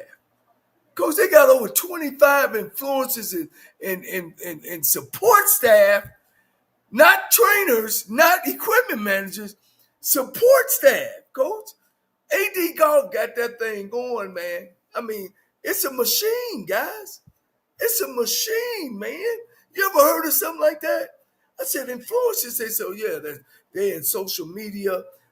They making sure that, they doing things right and everything is straight and they over operations. And I was like, are you serious? Coach, guys, I'm telling you, man, they got a program over there, man. They got a program over there, Coach. Well, Rock, I'm going to say one thing. Rock, and then I'll leave it at this. This is how I say, it's amazing how 6 seconds can change the destiny of a team. Because what would the narrative be if they had lost that game to Texas Southern? You see how 6 seconds, and that's why I try to tell people, this is how, to Coach's point, how narrow these football games can be. Because 6 seconds could change the total narrative. And you know what the difference between them 6 seconds of winning and losing? A program. Yeah, when Texas Southern can't get 11 on the field and got to go timeout and then call a timeout and go from a zone to a man. That's the Mississippi Valley in the midfield, and it's 4th and 14, and you call a timeout. What the hell are you calling a timeout for? To fake it. That's the difference, guys. Okay. That's the difference. That's the difference. You're always welcome. I'm going to see you every Sunday. Well, Lana, I'll give you last words, and we'll get so we can get out of here, brother. Yeah, no problem, man. For one, I appreciate your show. Hey, listen, Bruce Eugene, one of my all-time favorite Grambling players. I mean, I literally grew up Monroe, Louisiana, been to so many games where Bruce Eugene played, right? Saw it in person, okay? So yeah, I appreciate y'all having him on. Appreciate what you guys do. And listen, we cool now. At this point, Coach Jackson has just proven me right. So I ain't got to say too much because we going to show it on the field. I ain't worried about nothing. It's just week to week until Celebration Bowl, and we'll be good, right? You know what I'm saying? And then everybody trying to find their coaches. But Coach Cole, you walk them. Coach Cole, when we go to Atlanta, listen, you already know where to hit us up at. We're going to take care of you like we took care of you in Birmingham. That's all I'm saying. Well, first of all, look, I know y'all going to host a home game because I think y'all going to run the table. I know I'm talking shit. I'm out in front. But I'll meet y'all at Prairie View when y'all circle up the caravans, and me and Rocky be down there to have a good time. Coach Campbell shaking his head now. You just it's too much. Let me go get my blue and white. Where my jacket? Let me get my jacket. Blue and white. I can easily take this off. Where you wearing blue and white from? All right, let me say this because maybe y'all ain't heard this on the show. I'm not saying that Prairie View gonna make it to Atlanta. Hey, what's the rule if both teams are undefeated? Alabama State is going to take care of that problem, and then we play Alabama State, and that will decide what a SWAC champion is going to be. I'm saying this over here so y'all know what's going to actually happen. Okay. We can revisit this in a few weeks. We trust me, we will. And we will every Sunday. We will. Front row. All right. Appreciate y'all. Hey, thanks, Lionel, man. Hey, man, one thing I just want to say, man, I love Lionel. I love everything he does. He loves his university, man. A very smart brother, man. Just a very smart, positive young man. And, man, this is why I just love this space, man. I got to meet and talk to this young brother, man. I'm just so proud of how he moves and how he represents the school and what he's doing with his channel, man. So, shout out to Prairie View, man. Because, you know what, Coach, let's be honest. This is good for the SWAC. You know what I'm saying? This is good for the SWAC, to be honest with you. We got the good coaches. The only thing that's bad is just so much disparity between experienced coaches and beginning coaches, and it's kind of working out like we're saying, but like Pine Bluff upset A&M, it could be some more upsets, you know what I mean? But like you say, it's great for the show. It's great for HBCU football. And I'm happy to be a part of it. And of course, I can't say enough about working with y'all too. Hey, Coach, I just want to say I want to thank you for bringing on. You hit us up this weekend and told us you had reached out to Coach Eugene and you had booked him for the show, and I was excited because I had heard so much about it.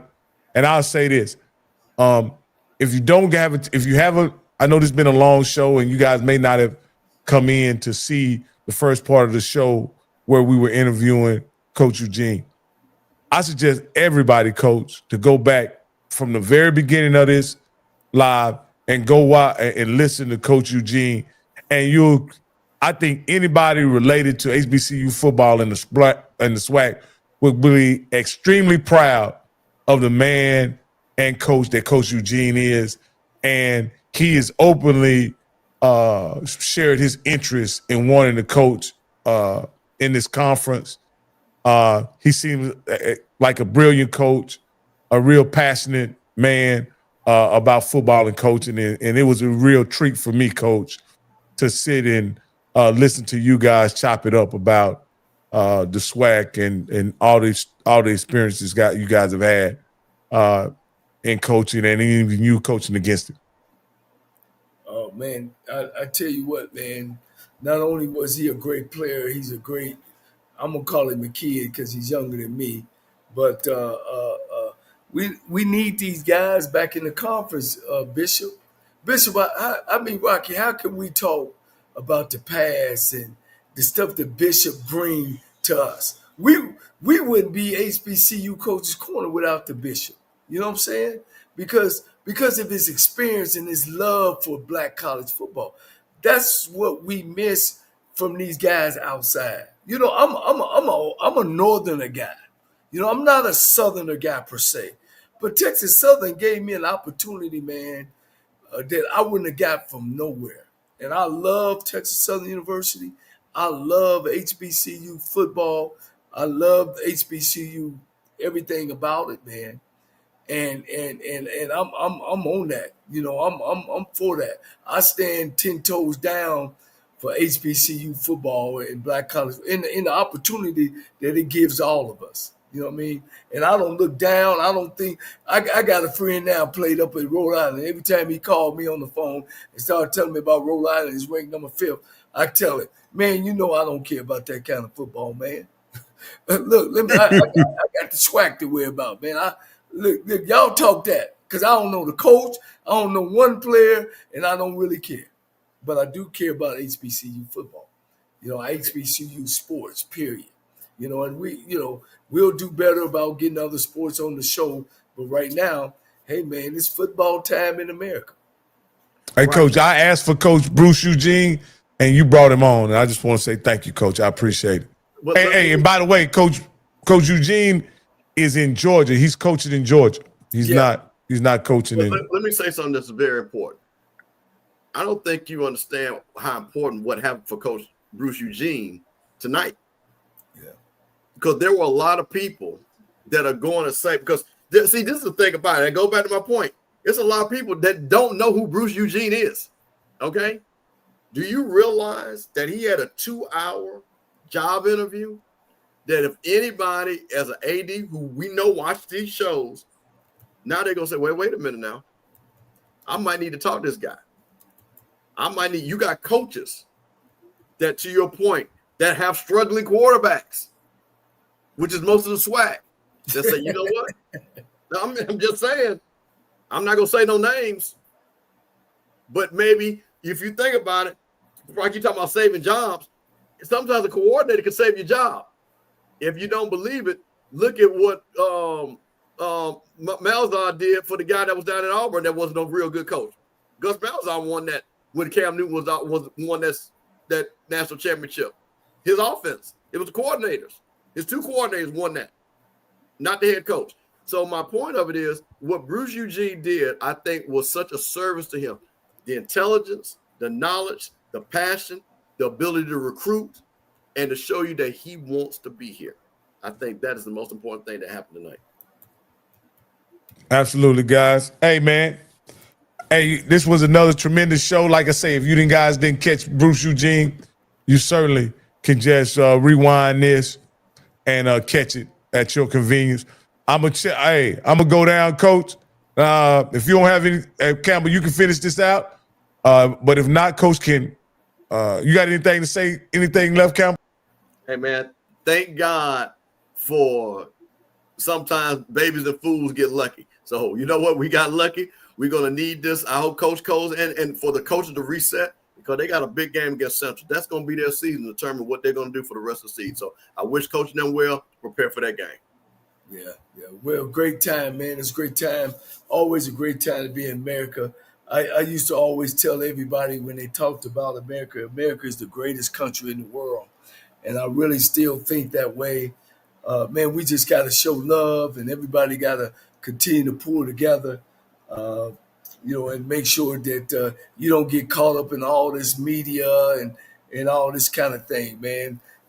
Like the man upstairs, man, always talked about love your neighbor, and just get along. Like I said, life is great. Life is real. God didn't make nobody. God didn't make no junk. And like I said, if you're having some hard times, man, you hang on to the rope and you tie a knot at the end and you hang on tight because ain't nobody bad like